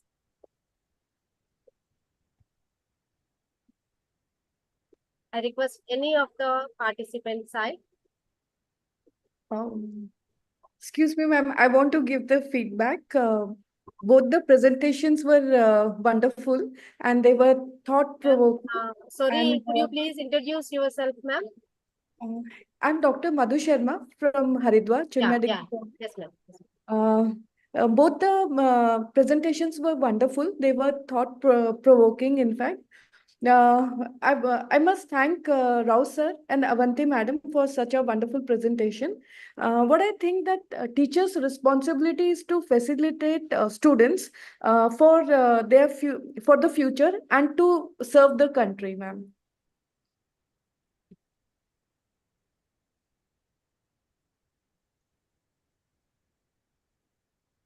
I'm sorry, I missed the question.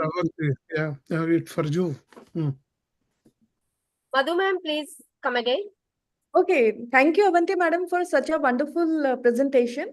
What I think is that teachers' responsibility is to facilitate students for their future jobs and to serve country. Yes, I completely agree. Yeah. Just I'm summing up, ma'am. What I think from your presentation, it was wonderful, and what I also think that the education should be correlated with the all the applications or all the projects right now going on in different areas. So this is my opinion, ma'am. Thank you very much for the presentation. Thank you. Thank you, ma'am. Thank you, Madhu ma'am. Anybody else?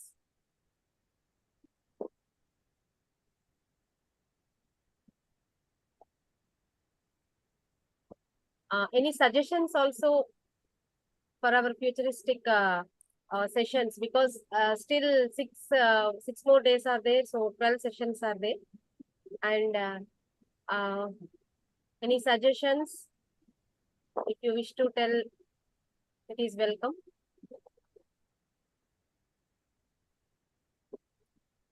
Because you are asking about suggestions, I encourage asking more questions from the audience. So if they can keep their videos Yes. on, then we'll be able to see. It'll be much better. That's what I think. A lot of people, their videos are off. So it'll be nice. That's my recommendation. That way it'll be live kind of a conference. Even though we are doing virtual, it'll be live. Nice to see faces, the gestures. We'll be able to take a group photo. Then we can put it at the Sidvi Foundation website.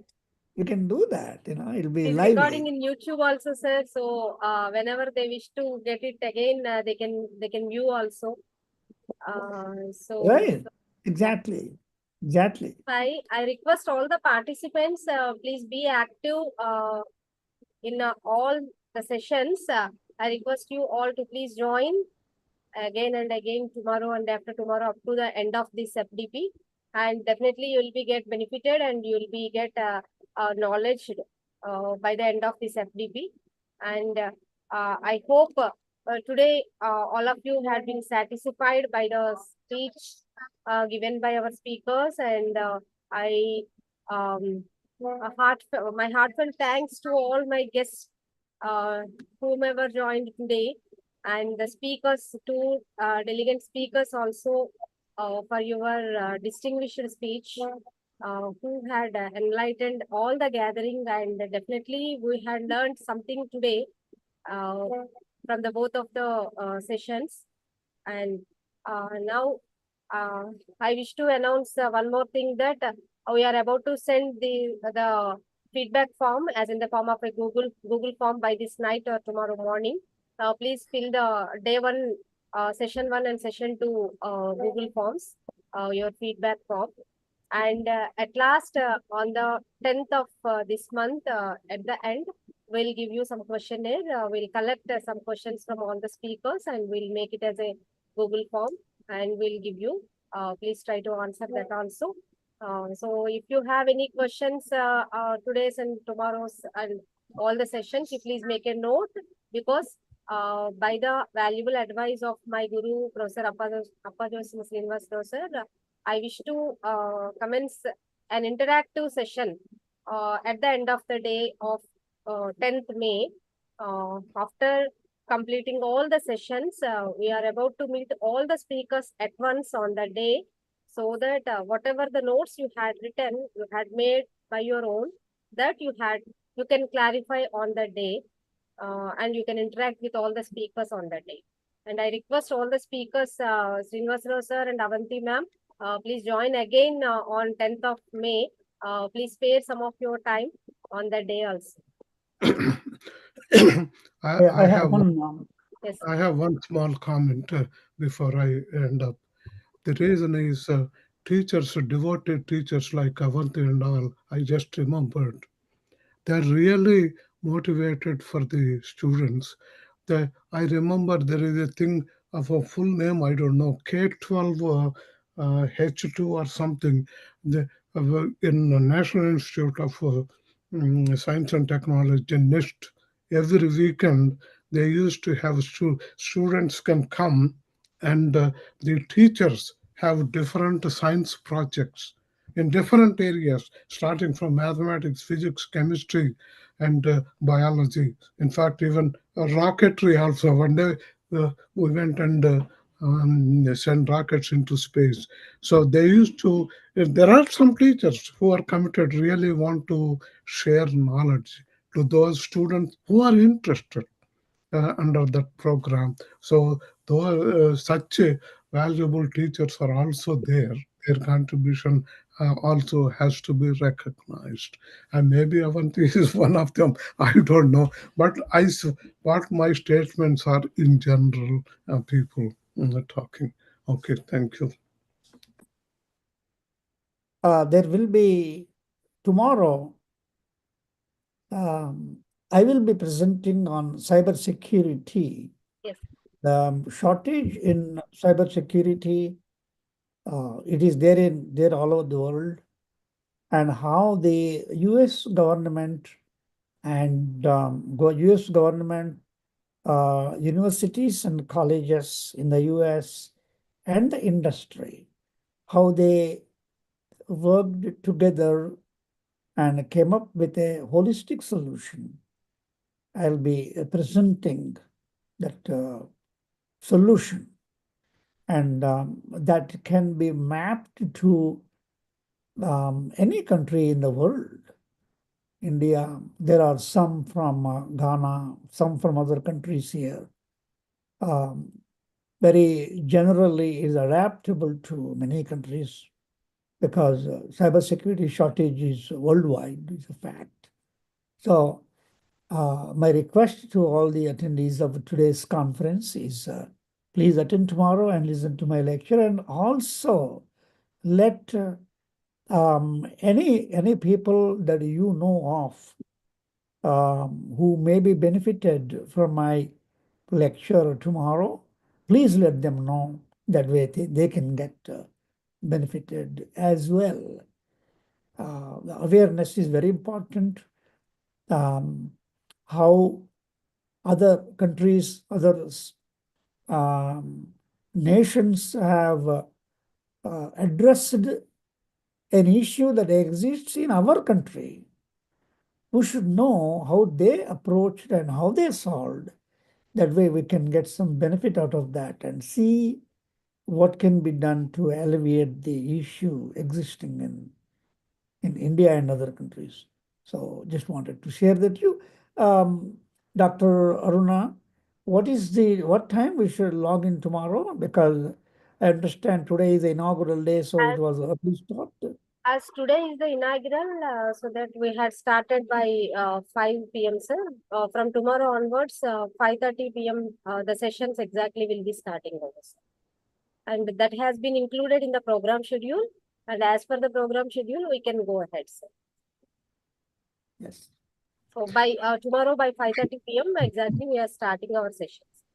Okay. I appreciate and I commend Dr. Srinivasarao Appajoshla's lecture. It was very, very provoking, looking into the future, 25 and 50 years, what things we have to keep in mind and work on. Excellent, sir. Thanks, Avanti, for your lecture on innovative ways of helping the students look into themselves and then come up in their lives. To make it available, Please remind about Avanti, your paper. You have to start working on it. That's what I'm announcing. That is what every audio. Kolaram sir, your paper also you start working on it, because Yes, the paper should come in the special journal. Yes. Journal issue, because a documented thing is it tells 1,000 words. So please, yes. all authors, all the speakers, please prepare a paper. Please start working on it. So the sooner we get all, the sooner we can get it published. So make sure, because it goes to, once we receive, it goes through reviewers and then corrections, and then goes for this publication. So that is, please keep listening. Don't be harsh on my comments. I just wanted to extract as much information as possible from the presenters. That's my only good intention. And all these comments, whoever is noting, please submit that one in a final form. It will be attached in the journal as an appendix or something like that one. So every information is valuable. And if you guys prove it successful, Aruna has plans to extend for number 2. But in number 2, more new faces will come. And not you don't see me again and again. No more old faces, because we want to reach more number of people and gather their inputs and scientific thinking. Scientific in the sense, anything systematic study is science. So any systematic radical argument is scientific thinking. So that is what my final word today. Thank you, sir. Thank you very much. And that's what I am about to announce. I request all the speakers to please make documented all your talks. Time is there, no any hurry. By this month end, you can submit your papers, your write-ups. We are going to publish in our journal, because whatever the valuable insights you are giving, that should be approach that should be available to all the teaching and research fraternity. That's why we had a thought to publish all these papers in our journal. Likewise, I invite the papers from the participant side also. You can write your papers and you can send it by this month end, because our journal is biannual journal. So every year from January to June, one issue will come, and July to December, another issue will come. So we are going to publish all your papers in the coming issue, that is January to June. And by the time, by God's grace and by my Guru's grace, we can receive the ISSN number also. So I request all the speakers and all the participants to please make your write-ups ready. We are ready to publish your papers in our journal. Thank you so much. Thanks a lot. Anything else from speaker's side? I have one question for you, Aruna. You thought of thinking about the second the same conference type. Please have an idea of what should be the next motto for the next second level. So second level, 1 week, this sort of special lectures, so that people in the audience, they may be interested to contribute. So they may be planning that also. It will ease for that. You understand what I'm saying? Yes, sir. Yeah. You understood what I said? Yes, for sir. the second series, what should be the motto, overall motto, so that people in the audience may be interested to contribute to that one. So they will have quite a bit of time ahead. Yes, sir. As far as the FDPs like these events, sir, will add some API score to all the researchers and academicians especially. So it will start from 1 day, 3 day like that, sir. But it will add, if we give some more sessions like 7-day FDP, afterwards 2 weeks FDP, afterwards 3 weeks FDP, will add some more scores. So it depends upon the number of days and number of sessions and whatever the tests and assignments they are being written. Because I myself had attended many more FDPs like this, and I had attended one FDP that is 1 month FDP, sir. So Sidvi Foundation is aiming to make some FDPs like that, which includes all the domains. Not like this, like multidisciplinary. We had organized for 7 days only. So a very stipulated talks we can give now. But if we make it as some more sessions like 3 weeks or 4 weeks like that, we can stipulate that 1 week especially for medical, 1 week especially for engineering, and like that I am segregating. So I'll take your inputs also, sir. I'll discuss with you and my team also. So I'll be organizing like that also, sir, because some medical colleges.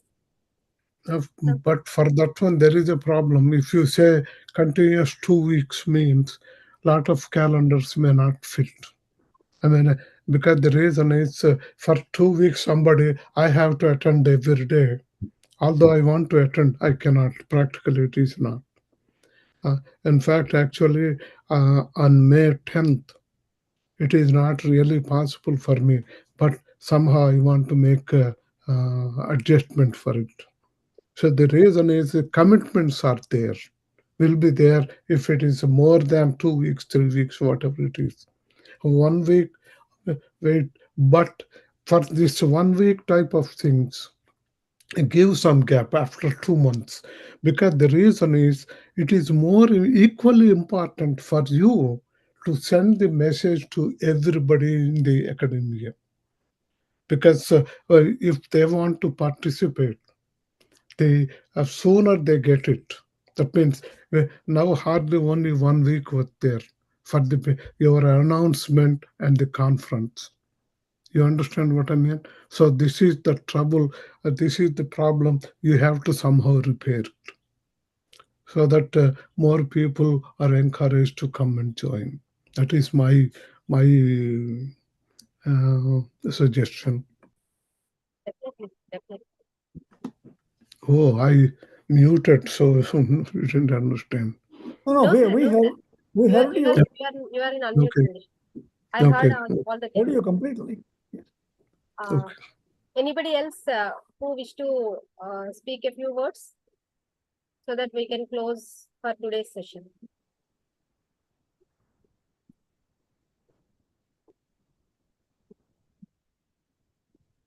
Okay, sir.